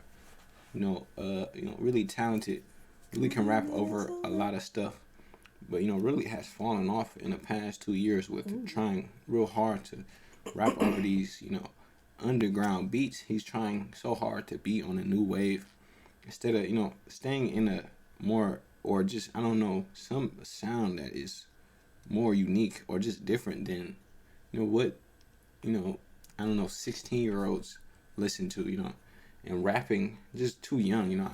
He needs to mature his sound and stop trying to sound like these underground YNs. Just, I hate listening to that type of rap music, you know. But besides that, you know, he's really, you know, I like him. Basically, you know, I'm a fan of Lil Yachty. But you know, he had a meet and greet in Australia, and I want to watch it and give our commentary.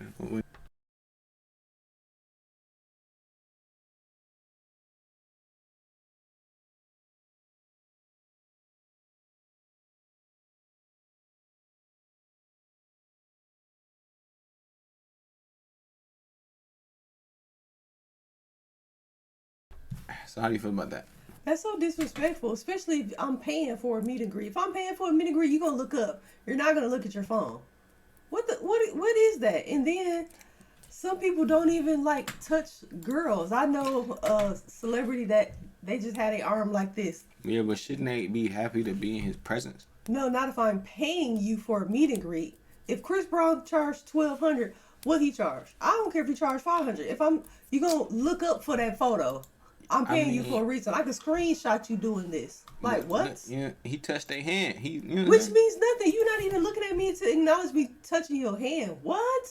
Yeah, I ain't gonna lie. I would stop streaming his music, supporting them, all of that. What? That would throw me off. But he made physical contact. I don't care. I feel that's disrespectful. Oh. You ain't gonna look up, my homie? You on the phone, bro?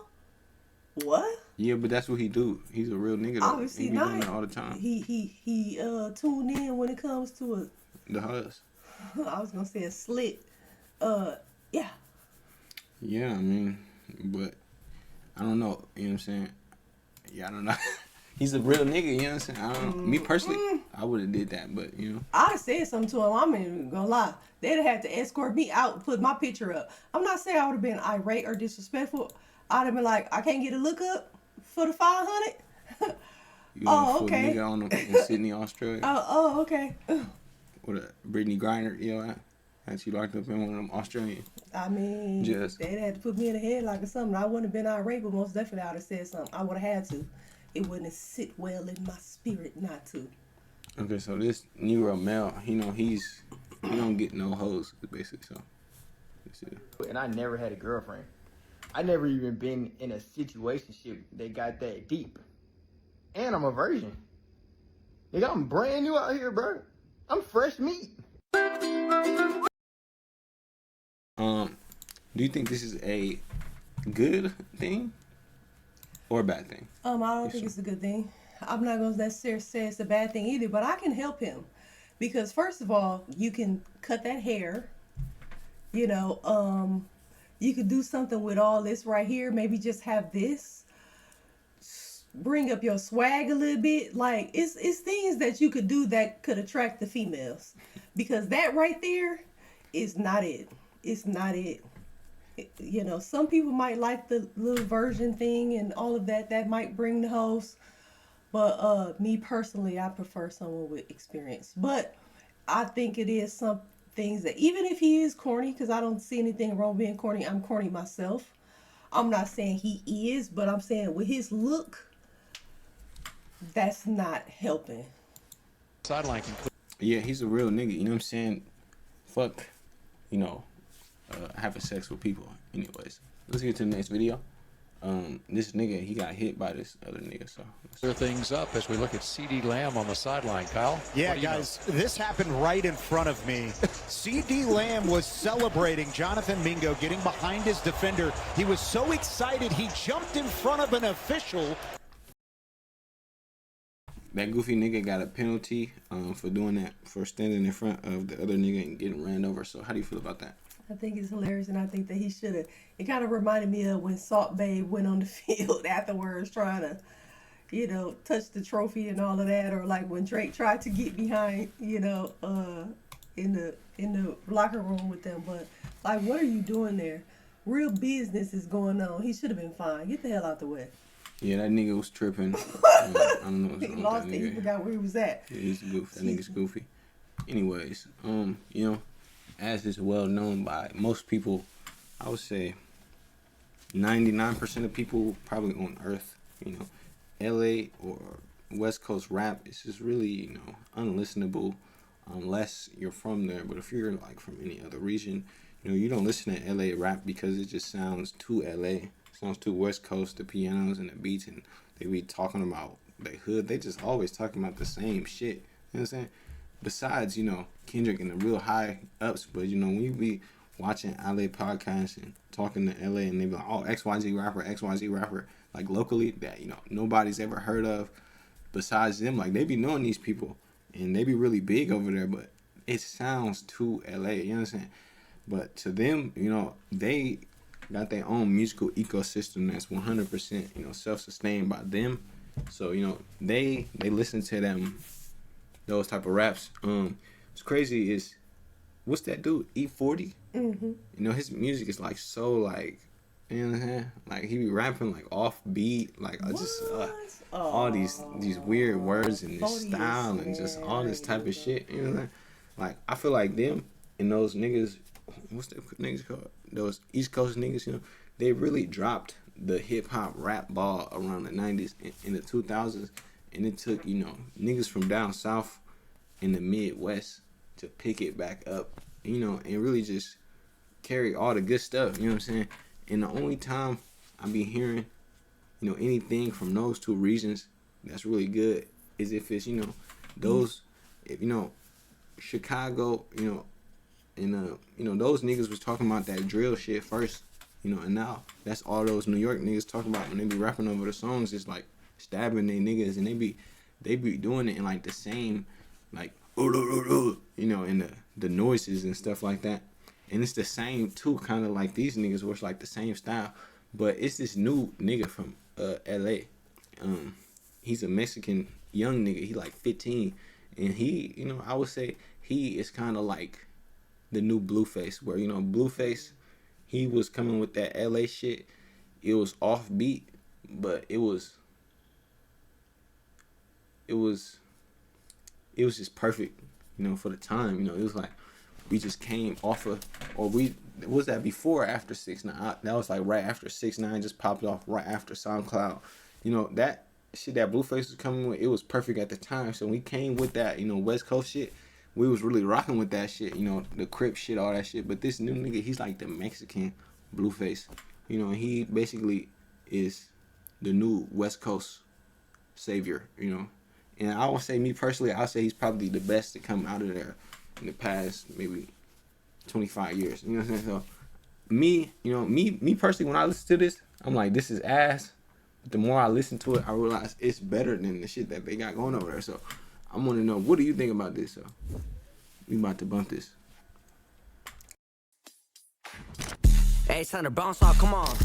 Hey, we put up to every school, started looking for gold. I had that shiesty on me, you know I was in that mode. You know I can never say no, I'm busting the mission. It's like 2.0, if I go broke, I'm risking it for a check. I'm trying to have a bad bitch with diamonds on her neck, where you hold it down for a youngest, I'm really blessed. Soon as we had the Glock, I went to Amazon and ordered a beam. Your bitch look good, she keep looking at me. I'm in chance to take her and pass it to my whole team. We got all the buzz, he was in trying to roll my face. He was yapping like a female, so we giving two-face. I was dishing square every day, hopefully I find the word. Blur middle school, I was catching more than fades. You can ask anyone, I made a name.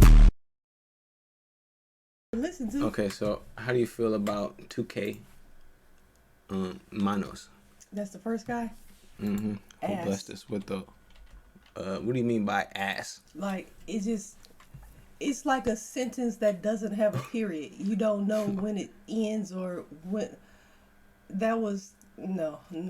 Oh, you wasn't messed with that? No, he didn't like come up for. He just was saying words, trying to run. Make sure he didn't run out of time. He was wrong. You want to re-listen to it? Yeah, let's.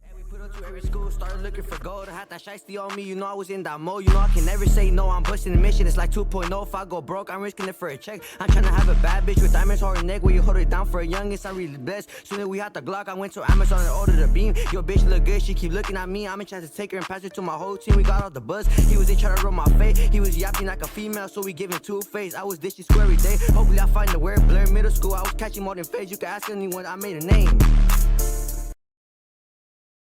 It was like he was just trying to. What it remind me of is 40 bars. I don't know if y'all listen to battle rap. 40 bars.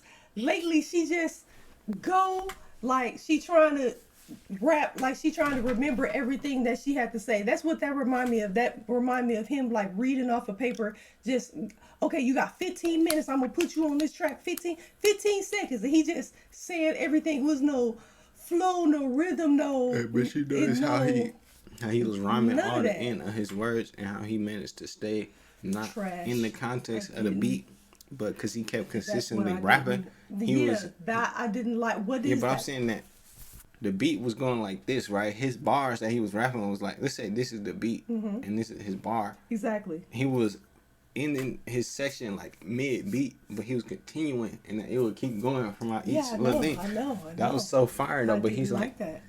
Don't you think he's probably one of the best, most talented to come out of the West Coast, probably in the last 25 years? Oof, I think that's disrespectful words to say. As far as I like, agree with that. you know, talking that shit, as far as, you know, matching just talent, you know what I'm talking about? Just pure rap ability, because how much rappers could rap like that, you know what I'm saying, and actually rap words that's actually, you know what I'm saying? Or no? I do not agree. Oh, okay. Hold on, wait, but listen to this one though. I heard speaking on my name, but he really told her.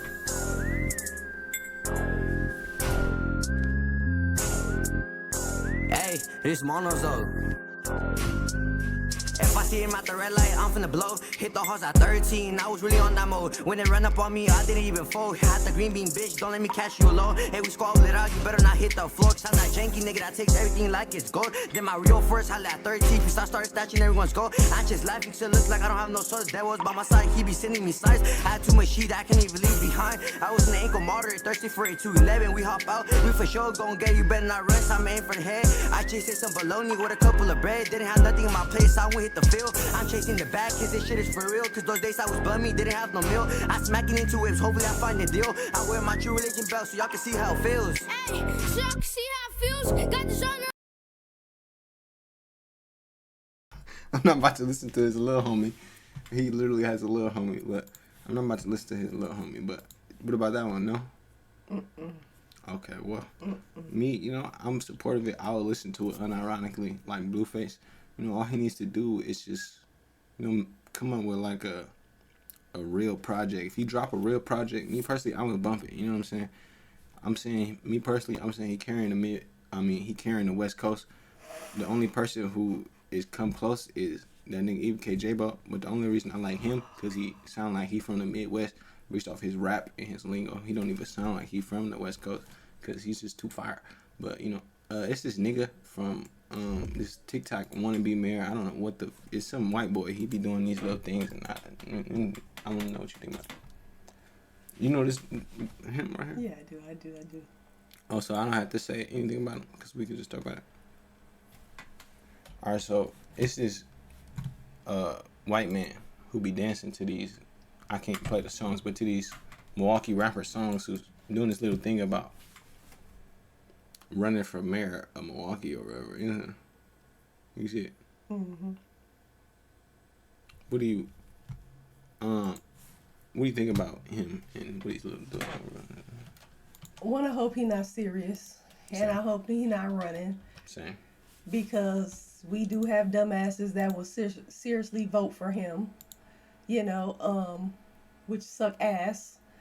But yeah, I think he's hilarious. I seen him on he on a couple videos I saw. So I agree with you. One, he should not be running because he's just he shouldn't be elected based off of doing dances to TikTok Milwaukee songs. That's is he even from here? Yeah, he probably not one, but I don't know who we got. We got a mayor that's a nigga. I don't like nigga mayors because they be soft on crime. You know what I'm saying? So only way he should be mayor if he's not soft on crime. You know what I'm saying? But anyways, Taylor Swift, she got proposed to by that football playing white man. This is really affecting some people's lives. Apparently this is like a white people thing, and like if you're black you don't care about this. I wish I knew anybody who cared about this, but me personally, I don't care about this. Some people care about that. How do you feel about this? Being a fiance and being a wife are two different things. You think that they won't go through it? I would like to see it. It would be nice, but I wouldn't big it up. People be engaged 3 different times and never walk down the freaking aisle. But I think since he wanted her, and he pursued her, I think that he would walk down the aisle with her, and I think that he would probably try to get her pregnant right away. I did that already. People probably are upset, especially I think since his last girlfriend was black when he engaged to her or something like that. It's a lot of stuff behind him, so I see why people feel away. But yeah, I don't until you actually walk down the aisle. I'm not saying it's not. I don't want to use the word accomplishment. I don't know what word to use. It's it's not a bad thing, but it's not like talk to me after the wedding. Yeah, I never thought that they would ever last because he just seemed like too much of a real nigga. And Taylor Swift, I thought that she would be like Nicki Minaj, that she would have to get her a nigga like that she can be like more successful than or something like that. But I guess not. She just needed a football playing real nigga. As far as them, I'm not big in I wouldn't say celebrity, but like Taylor Swift, I'm not big into Taylor Swift like that, or football. So I don't really care like that, me personally. I hope she don't affect the games like how they were last year. And I know it's not her, but I'm a football fan, and it was very annoying how they were focusing on her and her reaction instead of the game. That was pissing me off. Yeah, it's actually a good thing that they was doing that because she's a real nigga. So can you watch a video at 2x speed? Because this is a long video. All right, so Whack 100, he came up with the New Testament for snitching. Yeah, you want to call him? I've been supporting 600, so my snacks is weird now, but no stuff like that. Yeah. 600 got to slim down about 30, 40 pounds. This Shannon Briggs fight is serious. And it's definitely going down. I had a date by tomorrow. Her latest Monday, but tomorrow I'm thinking. I see more stuff than came out on Thug. And you know what? I've been getting a lot of calls about, look, Whack, there need to be an adjustment in the rules. I said, yeah. I said, what adjustment? They said, I don't know, Whack, you see what's going on. You perfect. You come from the old rules, and I think you see what's going on and what's being said as far as what they feel the new rules need to be. So I'm like, kind of like Old Testament of the Bible and the New Testament of the Bible. Hey, makes sense to me. Now listen, me and my main man Ghost, he one of the exposers. He came up with 5, I came up with 5. Ghost is from the streets, but he ain't no gang member, he ain't nothing like that, but he understands the concept. So he let me approve everything. I might have did 5 or 6. It's something we body, right? I always like to give credit to my people. I ain't one of them type of dudes. But nevertheless, I went and I really thought about it like, okay, what's going on today and what are you continuing to hear? Because you can keep trying to force something on somebody, but hey, bro, if they ain't they ain't going for it. They ain't receiving it. They ain't receiving it. You can keep on trying to tell somebody if they not receiving it, they're not receiving it. So we're going to get right to it. Again, we see the Young Thug stuff going on. We seen the gun stuff going on. People in the gun stuff saying, oh, but it wasn't used in court. But yet he gave a statement, you know, old school, Old Testament, that's telling. Thug, you know, it's all kind of stuff coming out. Every day I look up, there's some new stuff coming out. You got Pee Wee, Roscoe, whatever his name is. He's saying he cool with it, so why y'all tripping? But then it's a 2-hour, you know, interrogation. And I think the part that killed him off was, you can have my phone number. Don't tell the world we talked, but I will talk to y'all again. You know, it was a lot of other things said. Academics touched on that. Academics touched on it. But Trap Lord Ross kicked this off. Like, we ran this on the 100 side about 18 months ago. My main man Ghost, one of my main exposers, brought it about 18 months ago. And we listened to it, but the audio was a little, we heard what we heard. It kind of like went under the bridge. Trap Lord took it and did his commentating on it and woke it up. Act jumped on it. And his narrative is that people like you, then you ain't that. And he right. Now, I'm not going to say he ain't that, but I know the dude, I got some respect for the dude, so I just won't disrespect his name. Now, Gunner, I'll call him a rat. Thug, I'll tell you what he did in the interrogation room is against the rules. He shouldn't have did it. He said too much, did too much. There's no explanation for that. He's dead wrong. But I won't disrespect his name because, you know, that's my partner, man. You know what I'm saying? That's my partner. I ain't going to sit here and lie. Am I selected politics? A little bit. I'm not telling you, no, that ain't what it is. But I'm not going to disrespect my man's name. I hope Thug would understand that. So, today, we coming up with the New Testament. What we feel the new rules of the street should be. And I expect all of y'all to make this go viral, right? Because, you know, we going to go from 1 to 10 with a bonus 1. That last one, a lot of y'all probably ain't going to like. But some of y'all old school dudes ain't going to like. Let's start with number 1. New Testament rules of the street, number 1. You can snitch on somebody who snitched on you first. Hey, that's the first new rule that's being proposed for the New Testament of the streets. Rule number 1, you can snitch on somebody who snitched on you first. That means if y'all get busted, dude come back there and say, hey man, your man just gave you what? Play the recording? Yeah, man, you know, the guns under the seat was yours. You know, that was all his. Now this is, you can say, what? Matter of fact, not only did they make my guns, he got a stash spot up under the air conditioning unit. Listen, man, we just going off of what we see the youngsters gravitating to. You know, this is from me, but it's what I'm seeing the youngsters doing because I'm tired of arguing with y'all. So rule number 1 of the New Testament of the streets, you can snitch on somebody who snitched on you first. Number 2, now I like this one. After 10 years, however it falls, with no incident, one can cross back over to being a civilian with no expectation of the streets or it's set. Can't call him about nothing. He all the way back civilian mode. So if y'all want to go over there playing with him, he can treat you like a civilian. 911, operator, yes? Some dudes are at my door. Do you know who they are? I definitely know who they are. They're from my old neighborhood. You know they can do all that time. Again, this is the mentality that I think best fits the new generation. Number 3, a man has 72 hours to take his case. If his action led to another man being arrested, if you left something in another man's car, home, without telling them, or that man and speak his truth. That means you didn't use my car, you brought it back to me, I jumped into some corners, police pulled me over, find something that ain't mine, that's yours. Hey, homie, what's up with it? Yeah, I got pulled over. They found something in my whip, something that I know ain't mine. Now, within that 72 hours, I said 72 hours because maybe you got to get your bail money, go bust a couple moves, do a few things, you know, get your women if you got more than one, get them, you know what's going on, you know what I'm saying? Sell cars, something, I don't know, you know what I'm saying? And then go up there and claim your stuff. If not, that man can speak his truth. Hey, man, DA, I want to talk to you. I mean, listen, man, again, this ain't how I feel it should go. These are the new rules that I feel best fits the new generation, the New Testament of the streets. Number 4, if a man takes a charge for another man, and they agree that the bond and the lawyer fees is supposed to be taken care of, and you breach that agreement, the man who took the charge can then cooperate against you. This is the new rule of the streets. Man take a charge for you. You get what I'm saying? Yo, man, take that, homie. I got you, homie. I'm gonna make sure your kids, everybody straight, your bills, turn all that. I'm gonna bail you out. We're gonna fight from the street, my word. And you take that. And that man breaches that agreement, then that man that took that, he can go speak his truth. However he feels he want to speak his truth. Okay? For those of y'all just pulling up, we are reading the new rules, the New Testament of the streets. We got the Old Testament. We already know what the Old Testament is. You know, if I got to go to the Old Testament when it comes to telling this, you cannot, under any circumstances, give information to law enforcement that involves any other name outside of yourself. You cannot. It don't matter how it goes. You can throw somebody, you see him throw, you can't say that. You got to beat it, fingerprint. I don't know what you got to do. But these days, things is a little different. Gunner told he didn't tell. Thug told he didn't tell. Boster Richie told he didn't tell. This dude told he ain't told. OG, gangster from Santana down there, he told he didn't tell. Oh, it was this, oh, it was that. Oh, yeah, we see he signed the cooperation agreement declaration. So listen, but them dudes fall up under the Old Testament. I fall up on the Old Testament. This here, what I'm reading, is the New Testament of the streets. We on number 4. And for those who just joining us, y'all can go on back, review this, or I might go on. We going to number 5. Okay, let's go to number 5. Number 5, the leader or boss can have a paid fall guy that's agreed upon to snitch on to free himself.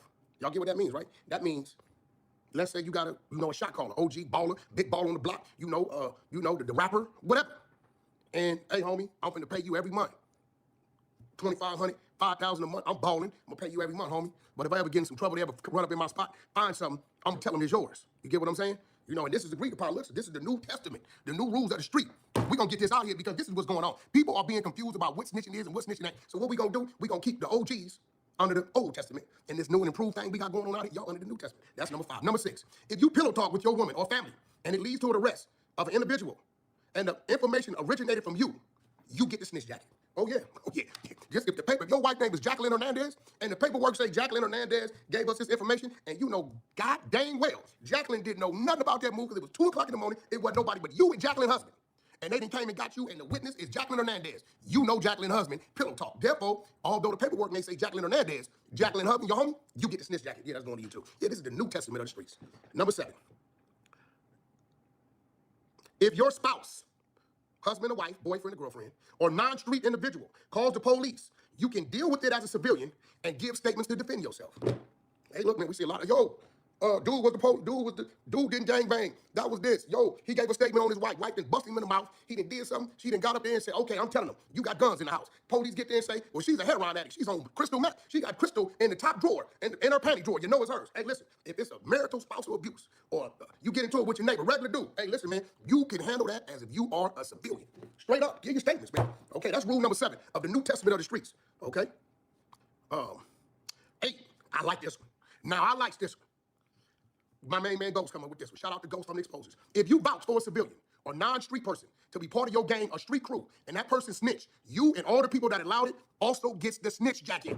Oh yeah, let me tell you what this is talking about. See, the reason why I like this, because this is about to save a lot of them kids out there. A lot of them kids out there that's getting pressured and forced into gangs because people want them to hold things and do things and force them to do things.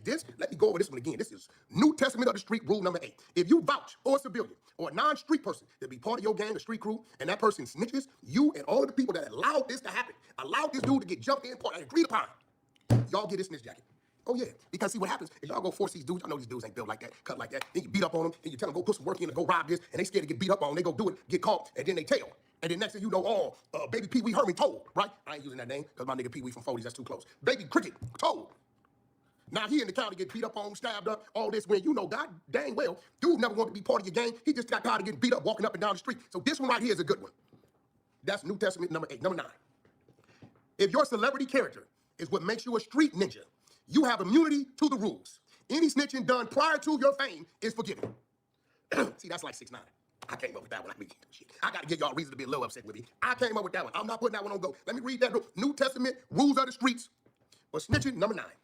If your celebrity status, character is what makes you a street ninja, you have immunity to the rules. Any snitching done prior to your fame is forgiven. And while you the big old celebrity, because you in the booth faking, I killed the real, pat that steel, you know you's a buster, right? See, that's the problem. The people is taking these people serious. Y'all really hearing what they saying because they saying these things, they watching these movies, or they heard a story in the garage from their relative or something, and they go to the booth and they turn into these people. These are called alter egos. They really civilians. Real street dudes from the Old Testament can identify these type of people. Okay, that's number 9. Okay, we going to 10. Boy, my bone down, this 10. This is Ghost. If you are conducting legitimate business with a person or persons, and that person or persons involves you in street activity, you have the right to cooperate in any way you see fit. Now, Ghost, you winning your bag on this one, Ghost. You winning your bag on this one. I know a few of y'all just pulling up. We got 1,200 people up in here, 1144 to be exact, right? So I do need some of y'all to hit that subscribe button. I should gain at least 300-400 off this one, okay? I know I've been gone, but give me a reason to come back. I wanted to see if the internet, with the gutter of the YouTube streets, was gonna die without me dying. So this gonna give them a whole bunch of things to react. They're gonna call me all kind of things, but it's all right. I am a prophet. Yeah, I've been sent. I've been sent to speak because people listen to me when I preach, okay? Now, that's number 10. If you are conducting legitimate business with a person or persons, and that person or persons involves you in street activity, you have the right to cooperate in any way you see fit. So that means, if you got a warehouse, and this is your legitimate warehouse, and you fix motorcycles in this warehouse, I don't know why I use motorcycles, but for some reason, the spirit told me to go to motorcycles. And one of your workers, he got 2-3 straps and, ounce of weed and 9 ounces of dope in the bag hid in the locker somewhere in the back. And for some reason, something happened, the police come through, and they say, well, could we search, man? They say you got some stolen motorcycles. And you ain't got no stolen motorcycles. It's a legal business. Yeah, you can search raw. They go on the paperwork to all my customers, and they find this work and these guns and this work, this yayo, as we call it, as this Old Testament. They find this yayo. You got the right to say, oh, no, that's Jerry. That's Jerry Bag and Jerry Locker. I don't know nothing about that. You brought some street stuff to my legal business. That's what that rule is saying. Now, that's from my brother Ghost came in with that one. The bonus rule. I came up with this one. We can call it Rule 11. And, you know, to all my good people, y'all can go follow me, _ the 100 show, you know, and DM me, go to the post that I got up about this, and, you know, give me some more rules that y'all see fit. I go through them, because I'm the rule maker with this. I'm writing the New Testament. Yeah, it took a dude from the Old Testament to write the New Testament. And I think I'm the best, because I'm like third generation, because a lot of them first and second generation, shout out to my OGs and my generals, y'all know who y'all are, because I call and check on y'all, and I salute y'all like I always have. But some of these old dudes that went bad 20, 30 years ago, we can't let them get involved in none of this. Now, 11 is going to affect a lot of you OG dudes. I'm going to catch some flack about this, but I think y'all going to agree. If you are found to be gay or down low, admittingly or exposed, you are deemed to be a civilian, all rank you have is to be stripped, and you are awarded your rainbow. Goddamn right. You're awarded your rainbow. That's it. And that's giving or receiving. You understand what I'm saying? Same sex, or other things that, some of y'all get. Captain Tazariak, I'm going to leave that. You can take that and build off of that, I'm sure. Okay, let me read that again. The bonus rule of the New Testament of the streets. Number 11. If you're found to be gay or down low admittingly or exposed, you are deemed to be a civilian, all rank stripped, and you are awarded your rainbow. Now, first name came to my mind was Benzino. I don't know why. I don't even know Benzino from a gang or a set, but he claimed me from the streets. But Benzino is like a guy that would be guilty of that. You know what I'm saying? He's from the Old Testament, but boom, you've been exposed. Boom, you've been exposed. Shout out to my brother Ion, who's openly queer. He played a part in exposing Benzino. Shout out to my homegirl who came with the content of the Purple Get Out and all that other type of thing. But and on top of that, he violated his own relative from Boston. I forget the brother's name, but I got all the content. I'm pretty sure y'all seen that. So what we gonna do, because a few of y'all just got up in here. We 1,500 deep. Give me a subscribe, hit that thumbs up button. And when we get off here, y'all go follow the _Honey Show on Instagram and follow the Queen, R_A_N_B. On be always, whatever you do for me, you do double for her. So we gonna go back up and we gonna go over this 1 through 11. You want to go over each individual one and see what they say, or you remember all of them, or you No, want to I got it. How do you feel about what he said? I thought it was amazing. I thought that they took a lot of time with the rules. I agree with them, and I understand why it was necessary to come up with rules. So yeah, I thought that was cool, and I thought they took a lot of time picking the 1 through 10. I was like, it was nothing that I disagree with, and I understand why. Now 9 kind of had me a little bit, and he gave, I think, a 6'9" example, but that's not what I would think of. What I had to think of to make me say, okay, what that one was, it's a rapper, or it was a rapper that came out, and I guess he was hot. I don't know what type of rap he did or what he was talking about, but I guess in the past he testified because he saw a crime or whatever, and he testified when he was like 13, 14 because his mother asked him to or something like that, and then they really was like dookie on him after that. Changed his whole life, his career, all of that, and I don't really understand why. So that would probably help. Rule 9 will probably help in that situation, but yeah, I liked it. I liked the rules, and I like that they came up with the New Testament. I get it. I'm from Old Testament though, so Isn't that the wrong with snitching? When people who are against snitching are just retarded, man. You should snitch at all costs. 1. 2, streetism is becoming obsolete. It's becoming antiquated, Niggas should get rid of, the street tough guy stuff. It's eventually gonna happen when, society or women progress to the point where they stop having kids, because then the population will start to decrease, and then, But I think, when rap, or if rap declines, then eventually the street persona will also decline, because they're very linked with each other. And the anti-snitch stuff is linked to rap and stuff like that, But, snitching is the wave of the future. Pretty soon we're all going to be snitching. So, yeah, snitching is the way. Besides that, I think we are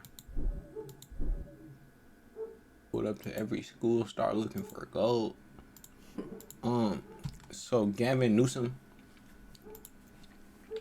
who is, I guess you can say, the Agent Smith to Donald Trump's Neo, he basically his Twitter has been taken over by some YNs, and he's been on unhinged tweeting sprees. So how do you feel about that? I don't know. I think it's funny. He took the word Liberation Day back from Trump. He stole the name. He also came up with Newsom derangement syndrome. Wow. And he also has been typing and capitalized. And he also made a hilarious joke about the Texas thing. He's been triggering a lot of Republicans. They've been very ass mad and crying like babies about what's been on Twitter. So how do you feel about that?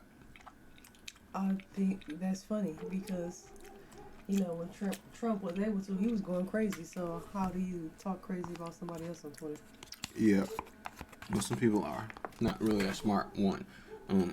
Two, also, do you feel like there's a chance that he could hit it in 2028, and do you feel like they should run him in 2028?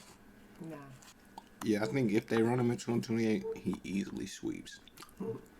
He sweeps. But I think Democrats are like black people, where they don't know how to, you know, see somebody do something on their side, outside of the box, without accusing them of being on the other side and imploding on themselves. You know, they're just the same. So basically, you know, Gavin has all these Republicans mad about him for mocking them, using their words against them.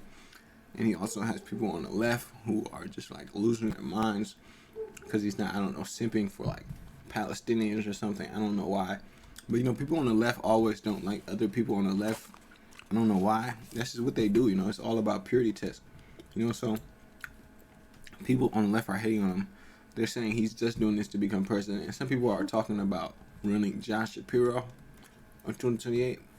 But what the Democrats need to realize is that they need to run somebody who's white and a man. And that's really what they need. That first off, those two should be number 1 and 2 above all else. And then 3, they should be somewhat young. Gavin is young. Gavin is white, and he's a man. And that's all they should worry about. They should stop running women. Don't run a Jewish person. I don't know who ever thought about that idea. That's not going to work in 2025. And don't run any old people. Like, bro, like, besides that, they would probably win easily. So, Donald Trump is moving or alleging to move the National Guard to Chicago and all other cities. Technically, it's illegal for the military to enforce domestic law. So how do you feel about the military being deployed to all these cities? I don't think it should be. Especially since it's not like after the George Floyd thing or whatever, when everybody was going crazy and stuff like that, when you have to like get some things in order. Besides that, just because of regular crime and regular murder, I don't think that they should come, because it's like this should be able to handle that on their own. They can't a lot of times, but do something about that. But to have the military come and to see the presence of the military, it's not gonna help, or if so, it will only be temporary. Yeah, but don't you think some of these cities are so incredibly, it's warranted to bring in the military, considering that most of these places are Democrat liberal cities, and in liberal cities they don't really aren't tough on crime unless, you know, they're from like where we from or Texas or something like that. And me, you know, I say I don't see anything wrong with what he's doing, because the last time anybody's tried this was like 200 years ago. You know, if something hasn't been tried in 200 years, you know, we might have to give it a shot, you know. So, I mean, I don't know if it's having an effect on the crime in DC, but, you know, crime in certain areas has gotten out of hand compared to what it used to be, compared to what the city is supposed to be. You know, and Chicago is too good of a city to have such a bad reputation for violence, you know. And I think they should send a mayor down there to Chicago. You know, I hate to be that dude, but it's like certain places, it's like, it's unacceptable the amount of crime that certain places have compared to the amount of money that certain places make. And I don't understand how, you know, we have these cities that there's millions of billions of dollars being trafficked in the city, and all these businesses are there and all this stuff, but it also has all these crimes and gangs and niggas doing all this stuff, just ruining and destroying the city. So, you know, I think it's a drastic measure, but I think it's necessary considering the criminality that's just too rampant in America. You know, it's like a third world country or something. I don't know. Some places are really too dangerous, but yeah. You got anything else to say about that? Well, I think it kind of depends also, because it's like they're gentrifying neighborhoods. So, I hate to say that it makes some neighborhoods safer, but, yeah, I don't know. Yeah. Yo, I don't know if Justin Bieber is launching another album. I don't know if he should. Justin Bieber, he looks really bad, you know. What? Yeah, he looks aged so bad. Like What? I just saw 5 years pictures ago, of, he was so much better. like, I literally started following him on Instagram. I just saw some pictures of him. I couldn't believe he was that sexy. In the face, his face didn't look old as a bitch. I mean, not I the seen pictures I was seeing, unless they were old. I just His face, I was followed like, him. damn, I'm like, Justin damn, Bieber, you that's good. Justin Bieber? I was so surprised. I started following him on Instagram. Right. Anyways, Justin Bieber just dropped a new album. He dropped the album. It was like an R&B album. Niggas was endlessly glazing. Cause I don't know. Some people really like R&B or whatever. I don't know. Yeah, those was the pictures. These? That one right there. This? Oh my gosh. Oh, Yeah. this is horrible, right? That made me feel, no, it's not horrible at all. Do you know I how? did not think that was Justin Bieber. But what about what he used to look like when he was younger? I didn't like him when he was younger. He looked like a boy. No, I mean like when he was making. What do you mean? Yeah. What? That right there. That's it right there. I guess I like the scruffy look. I don't know. He looks I think 2020. so good. After 2020, I think he just like something went bad in his life. You know, maybe it's his wife marriage? and child. Yeah, I was about to say. I was gonna say. It's his wife and child. I think they really. Excuse me. Like this was 5 years ago. 1, 2, 3, That's 4. not it. 5. That's not it. That either. Like look how The porn young mustache. and just look how youthful his existence the is. blonde You know. look like, you know, Oh my needed God. a deep condition treatment. He doesn't look. Oh my god. Oh yeah. Look at what happened in the 5 years. Oh my gosh, she looks amazing. Okay. Yes. Anyways, he dropped a new album. Anyways, so basically, against a drug-carrying vessel from Venezuela. Watch this. 11 gang members were on that boat in the southern Caribbean, and they were killed in a blast. Trump posted this video to social media with a warning, quote, "Let this serve as notice to anybody even thinking about bringing drugs into the United States of America." all right, so basically, you know, we are at war with Venezuela. I was correct, but yeah. Hold up. Earlier this morning, on my orders, U.S. military forces conducted a kinetic strike against positively identified Tren de Agua narco terrorists in the Southcom area of responsibility. What does it mean? Right. Southcom area of responsibility. Is this the real? Oh, it is. Must have been a typo or something. TDA is a designated foreign terrorist organization operating under the control of Nicolas Maduro, responsible. I think that's the. Hold up, wait, I think that might be like the president of Venezuela. Because if it is, then he must be capping or something. Oh yeah, it is the president of Venezuela. I guess, you know, he's the new scapegoat. I think they might like Saddam that nigga. They might get that nigga out of there. It might be rapture. So I think I seen something like 2 weeks ago that he was like saying like, "Oh, y'all niggas better watch out," or some shit like that. He was saying that there would be like a huge response from South America or something like that happen.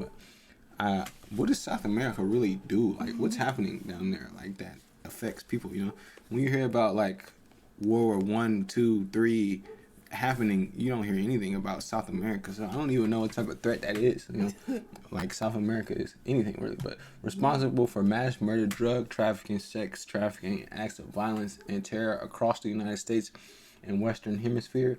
The strike occurred while the terrorists were at sea in international waters. Hold wait. Transported illegal narcotics headed to the United States. Hold wait, so if you hit somebody in international waters, like you can do that, right? Or am I tripping? The strike resulted in 11 terrorists killed in action. No U.S. forces were harmed in the strike. Please let this serve as notice to anyone even thinking about bringing justice to the United States of America. Where, thank you for your attention to this matter. Yo, I never heard the term narco-terrorist before. That's like some Ronald Reagan, like 1980s, you know, Pablo Escobar type shit. This is I think this is like the new Iraq, you know, it's the new interventionist war that we're going to. But the thing about Iraq is like people like didn't know why we was going in there, and we went in there for no reason. Well, we went in there for a reason, but we went for a different stated reason than before. But I don't know if this is accurate or inaccurate. Hold wait, but you got anything to say about that? I didn't know that you could show that, just bombing motherfuckers like that. I didn't know that was allowed, and I didn't know attacking people on international waters was allowed. I don't know if it is. I just heard that in school, but you know, in school niggas be lying.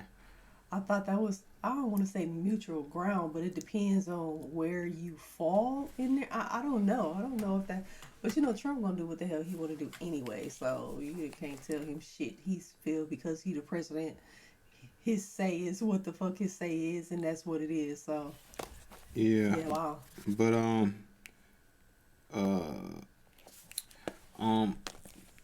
I heard that, the military also has authority to do this in Mexico. So, like I was saying last episode, you know, probably something will happen between America and Mexico, pretty soon. Yeah, I don't know. I don't know what's gonna happen. It's very interesting.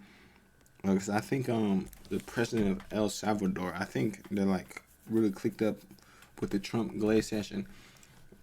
Rashawn Crenshaw calls Trump a mafia boss. I think he really is a mafia boss, especially how he operates with certain really officials. It's really pathetic that, you know, the entire, you know, political world has just been exposed to be something that's really not anything real, like how, or as substantive as people say. I don't know. Substantive as people say, it doesn't have as much substance to it as people claim. Whereas, you know, somebody could, you know, come in and just completely control everything from really just TV, you know, because Trump really got, I think I heard he made most of his money off The Apprentice, you know, so it's really crazy how a nigga from, you know, a celebrity reality TV show just come in and just, you know, rub his balls all over all these people's faces, and you know, they don't have a choice in the matter. And I don't know what's gonna happen next with this whole Venezuela Mexico thing. I really wonder what's gonna happen, because you know, it's so much stupid shit. You know, it's just like tariff everybody, and then we're deporting all these niggas, and we're sending the military to every city, and we're going to war with Venezuela and Mexico. It's crazy shit. But that's all I gotta say about that situation. You got anything to say about it? So yeah, anyways, that was episode 6 of the Legendary Duo podcast.